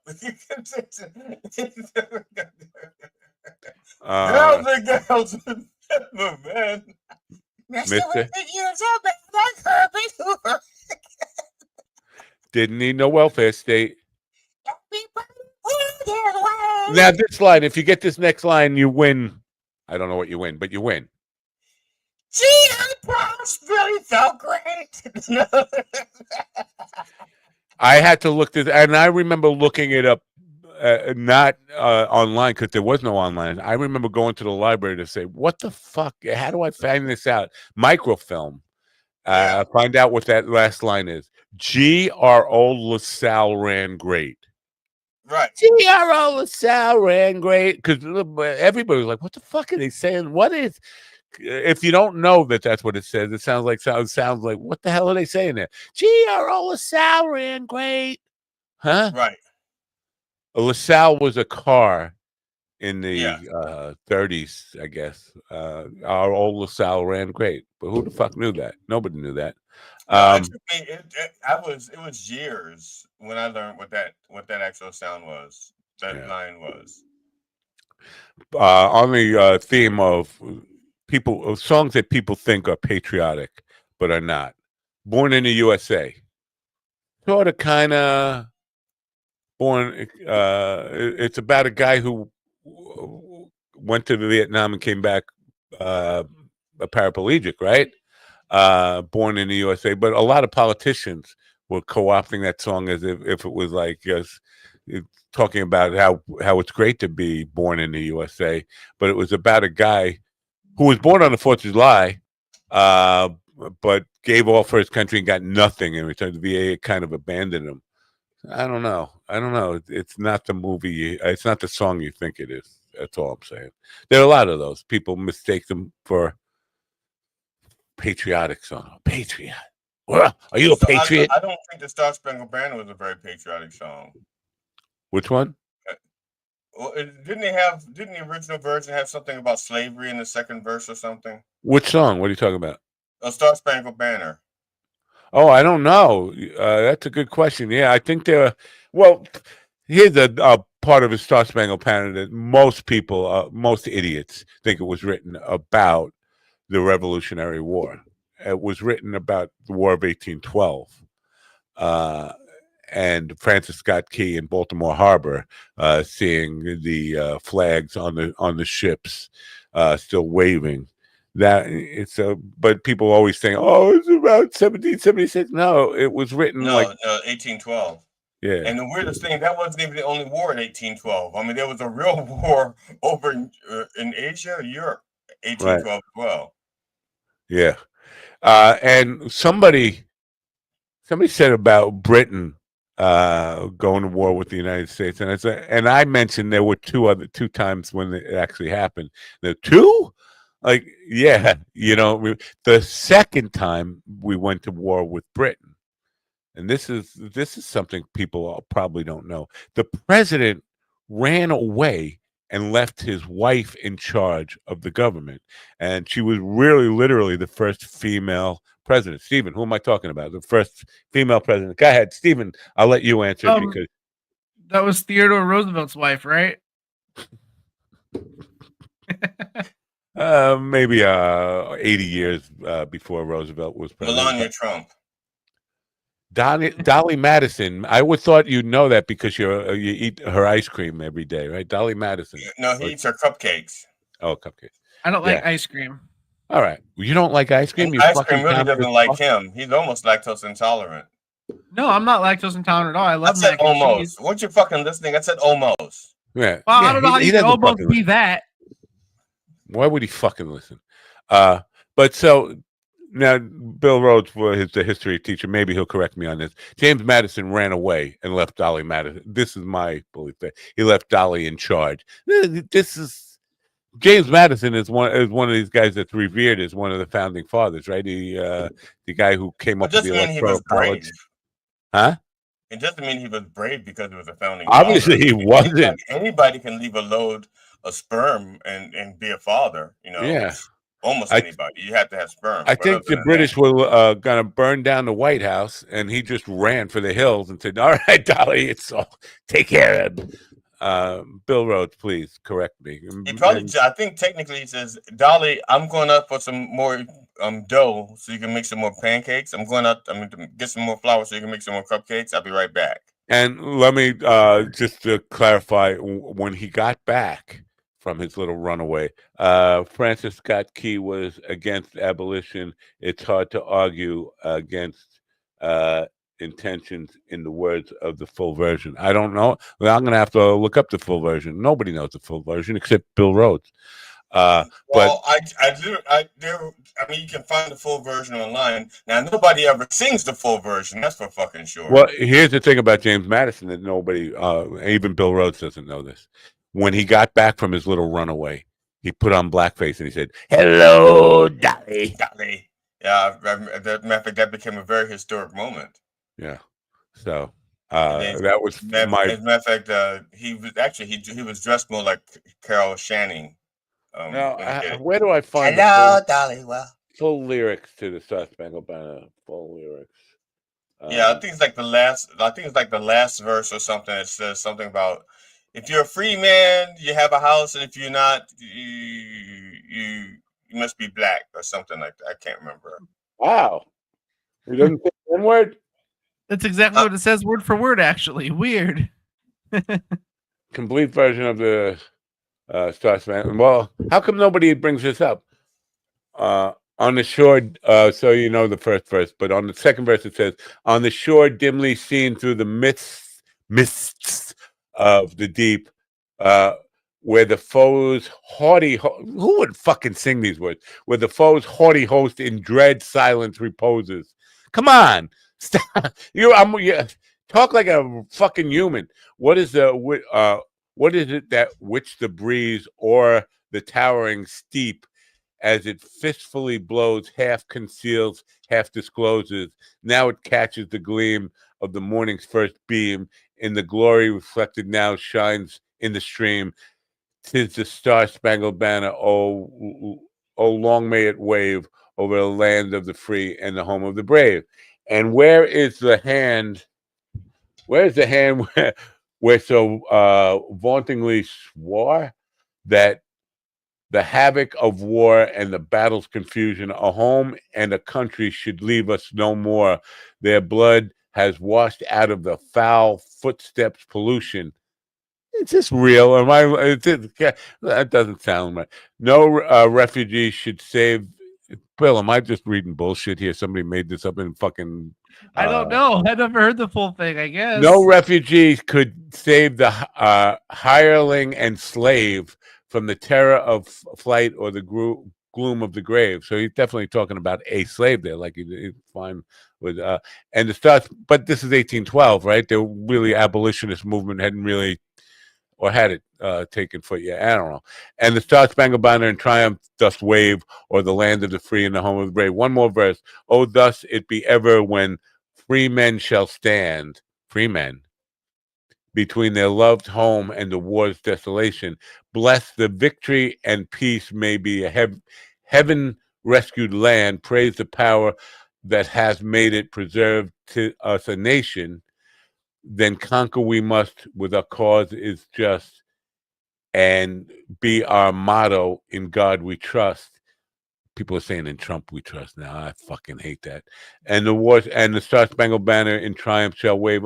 I don't see any anti-abolitionist stuff in there, except that free man. Like, aren't all men free? No, not all. I guess that part definitely seems like anti-abolitionist. But I don't know. In 1812, was there even an abolitionist movement? Yeah. Probably small, right? The thing is, I'm looking at this thing. This is supposed to be the full version, and it does not say anything about the defiled. It doesn't have that verse in there. What is Bill saying here? But no one can keep you from the grave. I don't remember the actual words. Yeah, it did say no refugee should save from hireling and slave. No refugee. Right. I can't find that in this version. It is like it is, and I remember it. See, I remember that was in there, but I didn't remember. You know, this comes from the Maryland Historical Society, is the one I'm reading, which is where Francis Scott Key's manuscript is hanging. So I don't know. Maybe it's one of those things like Woody Guthrie. It changed over the years. Yeah, but the original one was still the original, you know. Yeah. Well, that's his manuscript, they say, is hanging in the Maryland Historical Society. Yeah. Born in the USA, meaning. Born in the USA by Bruce Springsteen. I can't do this sibilance anymore. Bruce Springsteen is a song that often misinterpreted as a patriotic anthem. However, the lyrics tell of a darker story of the Vietnam War veteran struggling to reintegrate into society that has largely forgotten him. Yeah. Where were you born, man? I was born in East LA. Born in East LA. The Cheech Marin version is much better, I have to say. We have no show. Jenna Jameson. Stephen promised me. He said if this was his exact words. If Jenna Jameson doesn't show up, I'll blow you and GD both at the same time. Well, good news is I took some lessons from Trump. I got it now. If you think I'm sticking my dick in a mouth with that is held GD's cock, you're just sadly mistaken. Wow, do you think there'd be room in that mouth? Do you think there'd be room in that mouth for another cock if mine was in there? I got a big mouth, bro. You don't look like a bass to me. A bastard, but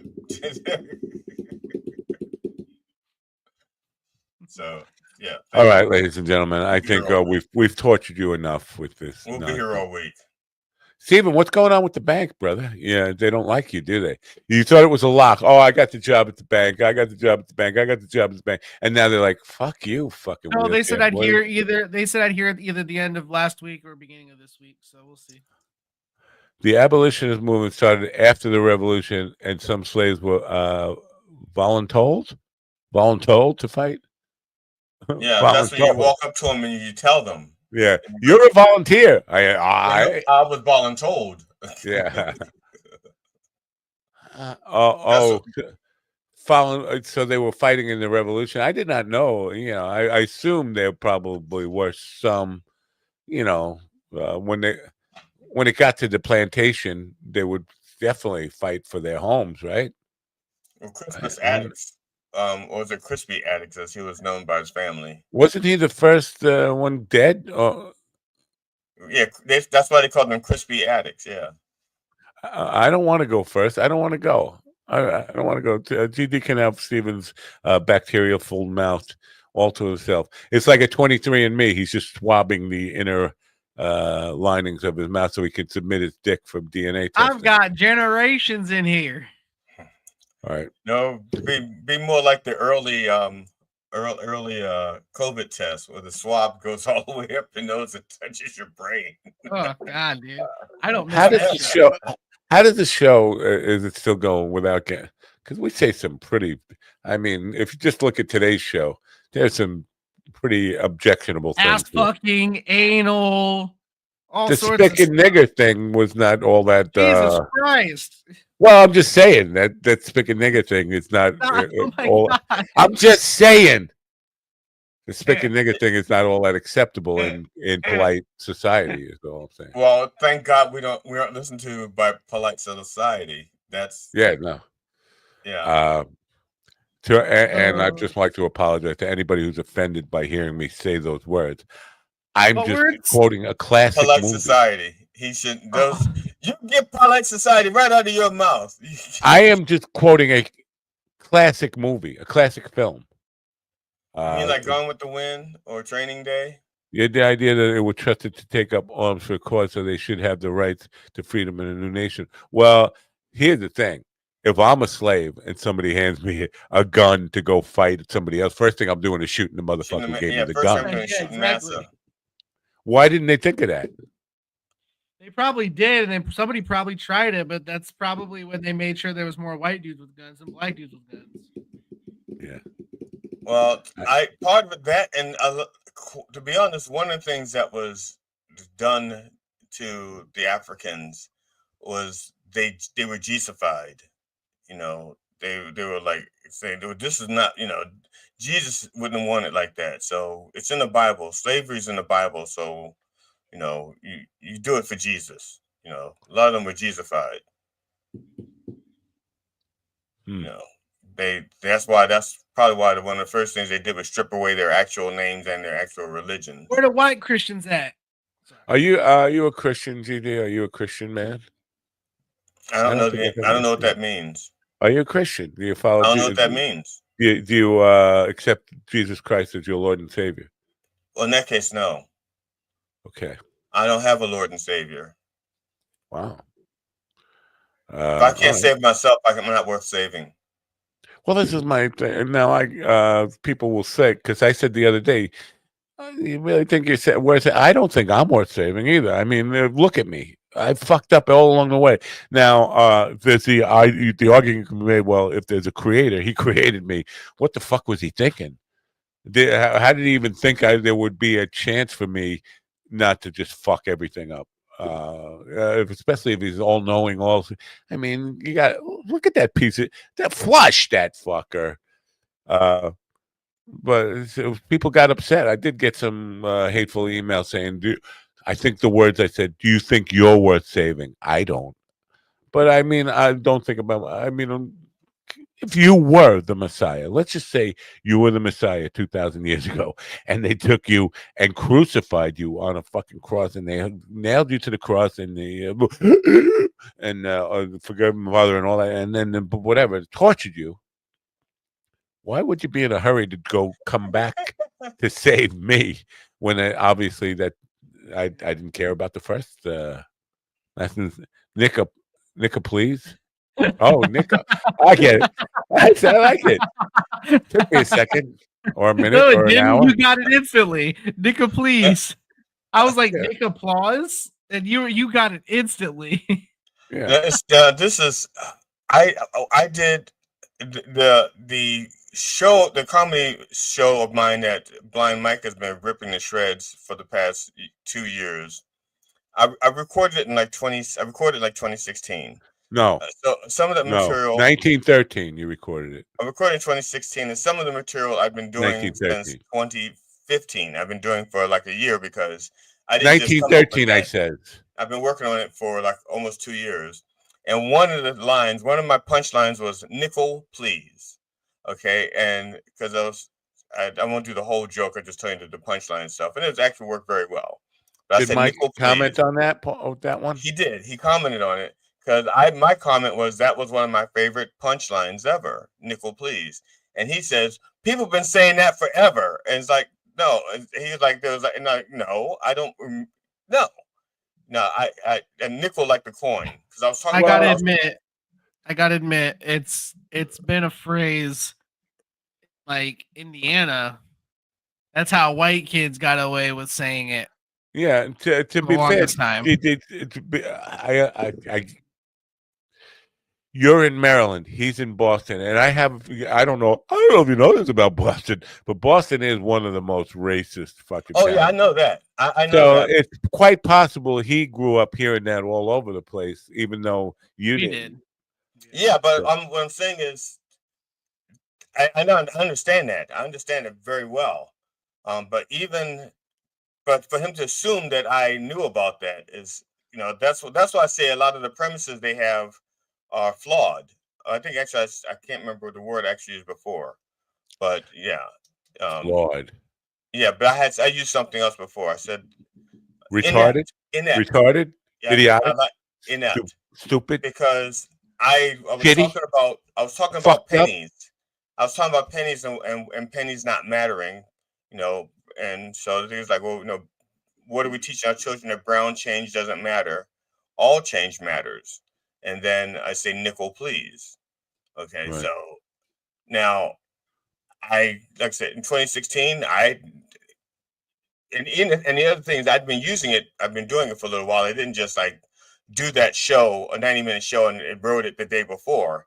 I've been working on it for like 2 years. So basically, you're saying you have a yeast infection in your cunt. Oh my God! Jesus Christ, Matt! I don't know. It's Tourette. It's Tourette's. It's what it is. Yeah, that's what I was saying, Matt. That I have a yeast infection in the cunt that I borrowed. I don't know where that came from. Steven. It's obviously I think you're doing it on purpose. You just want to see my camera go into white balance. Look at my tailline. So my camera's going into auto white balance right there. Stop it. New scar. Stop it. My camera is like trying to balance out the colors and Steven, have you watched the old Batman television show? Are you calling me the bat signal, or are you calling me? Well, no, we had Mr. Freeze, we had Egghead, right? Wasn't there a guy Egghead or something? I think there was an Egghead. Yeah, but I think they're all the same, like Steven fucking bald head looking fucking Amish fuck. I haven't been outside in the sun since I shaved my head. I did it this morning. I have to go tan it. No, Bill is lying to us here. He said, yeah, the student named Shithead Badass, pronounced Shy the Badus. Yeah, that was Vincent Price, Egghead. Now Bill's lying to us there, right? He's lying to us. It's a good lie. It's a great lie to tell on stage, but come on. Nobody's named Shithead Badass, no matter how it's supposed to be pronounced. Shy the Abudas. Whatever. I don't know. I don't know how you would be a teacher in today's world with please stand by. That whole we're trying to learn to pronounce foreign names. Or have a Ayatollah accent that I get accused of Chinese, Korean, Japanese, because I don't do that's not my forte. of doing Please accents. stand by. We are having difficulties pronouncing foreign names. Please stand by. Now, understand it took GD 8 minutes to find that fucking clip. From when I actually said, that's because we're overloaded with Ron shit. We got to get rid of Ron shit. I mean, I love Ron. I know. Okay, I don't even want to hear that. Okay, once he went to part-time, I'm sorry, the amount of space that you're allowed to occupy should be proportionate to the amount of time you actually spend on the show. Okay, that's it. He got one day a week. He gets one fucking soundbite. I sort of agree with that. I mean, but I eliminated a 9-minute video clip to make room for everybody to have more stuff to upload here. I eliminated shit as well, but it's not how big the clip is. It's how many space. Well, why don't we you take have a like so few many minutes? spots. You just have so many spots. What? Why don't we take a few minutes? Let's just go through them and we'll delete them as we decide if we want them or not. Well, we don't need the cough, right? What are we using after? Probably not. Do we? We never use this, and even though I like that one or this. I'd like to keep that around just in case. Oh no! Have we ever used that one? We don't need that. We don't need that. No, we don't. We haven't used either one of those. But here's the thing. If I eliminate these, Ron is just gonna fucking. Ron is like the fucking kid you buy something. No, Ron won't even know they're gone. He'll have like two. He'll have by the next time he shows up, he'll have like 3 more. He'll replace one. He'll drop one and try to replace it with 3 more. That's how we got like this. He's like that kid that sneaks in your refrigerator and drinks all your beer when you're not looking. This is like an episode of Hoarders. I don't know. It's like an episode of Hoarders where Matt's like trying to get rid of stuff, but he's finding reasons to keep everything. I'm not getting rid of anything just yet, but I mean, I really should. I want to. This is the only sound effect I really want. Are you high right now? Just because my heart goes. I like this one too. Hey, Grok here. Go fuck yourself. Now he's reworking Grok to actually tell me to go fuck myself, isn't he? He's kind of rebuilding Grok. He's going to call Grok "Fuck Yourself" 4.0. That's what I call fucking liars. I didn't even know we had fucking liar. Have we used that before? It says right there, fucking liar. I know. I didn't. I don't read these things. I go down to the news and play the news, which I haven't played. And apparently, you don't even listen then because I've done this on the show. Fucking liars. Well, I just asked. Have we used that before? Because I don't remember hearing it before. I usually use it after someone says something that's not exactly true. Butter me. That's what I call schlong division. What about butter me? Butter me with Crisco and call me a mule. Oh yeah, I didn't know. I just man, I don't. What's this one? Cockpit, I'm en bowl without. What did he say? Cockpit, I'm en bowl without. I can't even make that out. That's not a good sound effect because I don't even know what he's saying there. Cock and bull. You delete that one. What's in the box? Well, why are you deleting what's? No, you can't delete what's in the box. It took me a while to get that one. The C and B one. This one that I just played. This one. Cockpit, I'm en bowl without. Yeah, I think he said something about Hall and Oates, right? Yeah. I don't know. I can't make it out. Right. We need closed captions for fucking half of these things. So it's up to you. I mean, maybe you could get in touch with Ron and give him the bad news that we're getting rid of all this shit. Well, why is it up to us? It's because he's your guy. You brought him on here. He's your guy. Both of you guys. It's your show. I didn't bring him on. I came on after him. Just like I didn't bring me on. You brought me on. I didn't bring you on. I mean, Ron suggested it. Ron goes, there's this mad guy. He's super desperate to have comedians on his show. And I said, really? Even me? He goes, yeah, desperate. Well, even you. He is so fucking desperate that he'll even have you on. And I was like, what? I'm not even a comedian. He goes, I know. It doesn't matter. Okay. Whatever. And so I signed up and I said to Matt, you want to do my show? And Matt goes, who the fuck are you? That's right. That's all. That's exactly the way I remember it.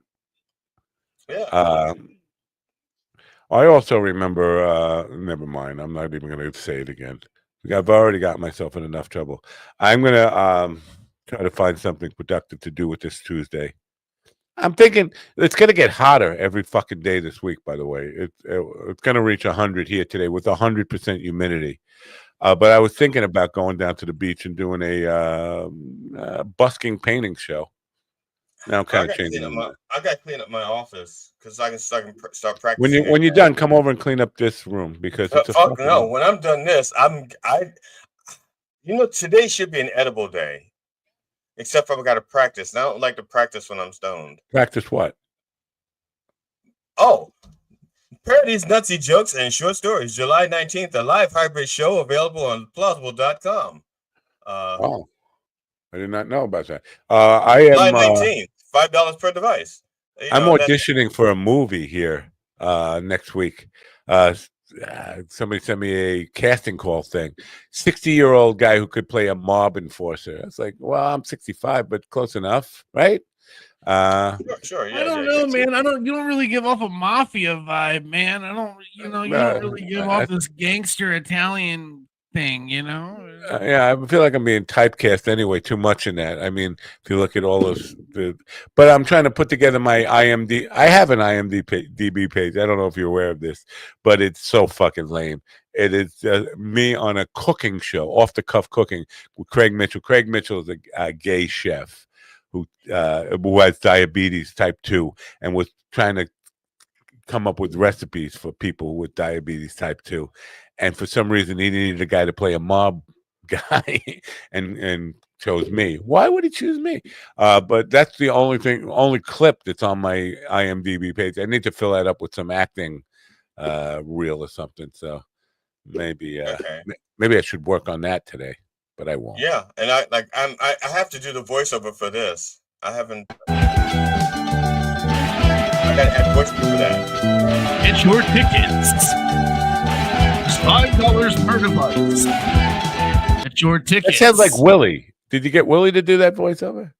No. If Willie had done a voiceover, it would sound like this: parodies, nutsy jokes, and short stories. Naked wines. By the way, my dick is amazing. I can make a woman. I didn't do that.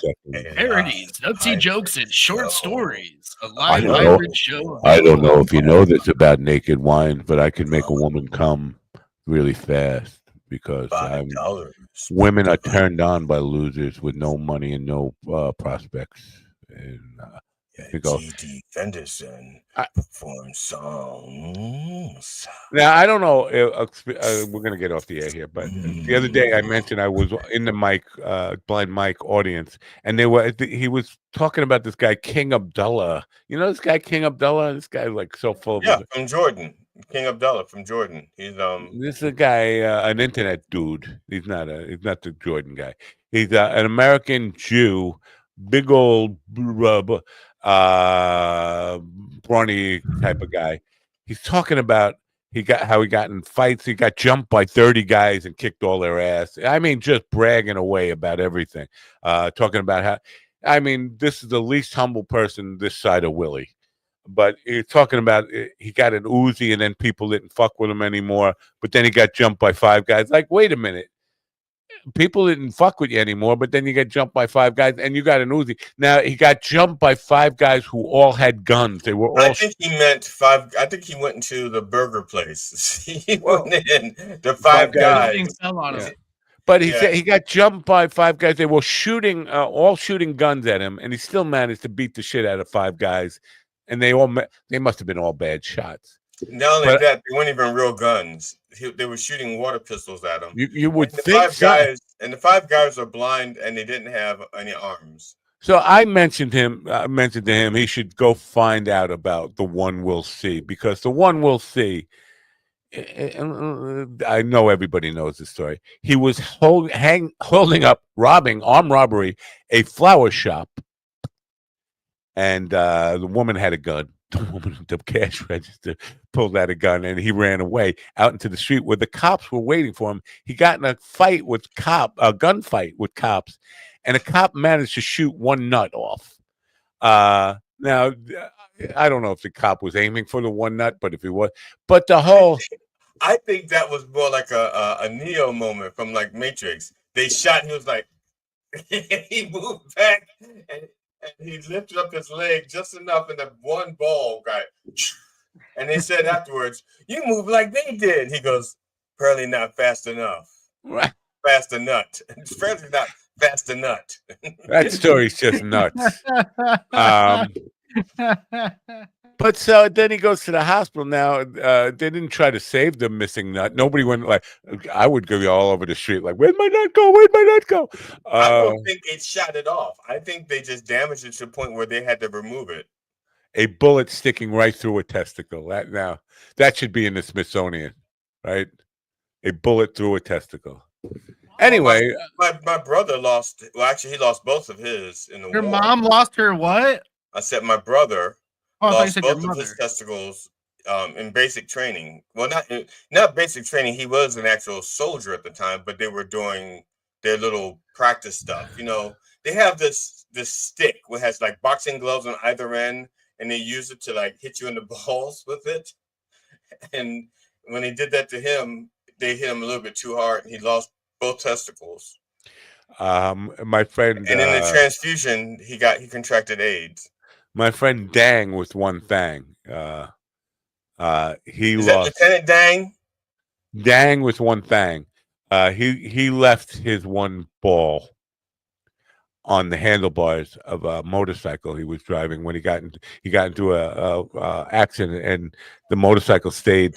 And his ball stayed on the handlebars, and he flew 60 feet in the air and came down, broke his ribs, broke legs and stuff. And the cop runs over to him, and he's laying there. His ball is back 60 feet. His testicle is back there waiting for him. His ribs are broken. The cop says, "Are you okay?" And the cop goes, "Are you okay? Are you using this? Can I have this testicle?" I don't know if you saw, but I just flew 60 feet in the air, left up my ball on the handlebars back there, and you're asking me if I'm okay. I don't think that's in basic training for police. Are you going to finish that? So it turns out I've been around a lot more one ball guys than most people, because my good friend Bobby McKenna also had one ball, similar story, motorcycle accident. I've known quite I also a few. have a friend with one ball. That's weird. Yeah. Now the only ball I ever left was in Steven's mouth, but it was a gag, a cock gag or something. I gave two of the kids in the neighborhood 2 balls when I moved in. Right. I saw them playing basketball, and they had a really crappy ball. And It's amazing this fucking show has not been banned yet. I mean, how far can we test this limits of their patience? Well, so I saw them out in the yard. I saw them out in the middle of the street. They were playing basketball, and so I was driving by, and I just moved into the neighborhood, and I was trying to be neighborly, you know. So I pulled over, and I said to the guy, "I noticed your kids are, playing basketball with a really bad ball." I said, I have like 5 or 6 basketballs at my house, brand new. They can have 2 of them, 1 for each of the kids, you know. So I went home, and I had an extra pump and needle, and I brought it up and gave them the 2 balls. I gave them my balls and my pump and my needle, and for the kids, for the kids, All right. Well, for the kids, he's like a Hudsucker proxy thing. Yeah, Hudsucker. I gave him my 2 balls for the kids. For the kids, Yeah. And they were really good balls. They were NBA basketballs. I'm coming for you. Watch what happens, CD. We'll watch very carefully as I say, "For the kids." Steven's face lights up. For the kids. Yeah. He didn't take off the bat signal. I know. Look, he's acting like he's upset, but he's actually thinking, "Yeah, I could use some children meat right about now." Some fresh kitty meat. Steven, would you like to get us out of here by saying something? Don't forget to not bring your children to this show and turn on your radio.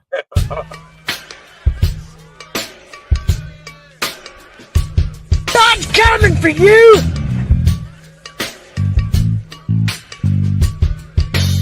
And a lot of that comes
listen to me now. Listen to me, listen to me, listen to me now. Listen to me, listen to me, listen to me.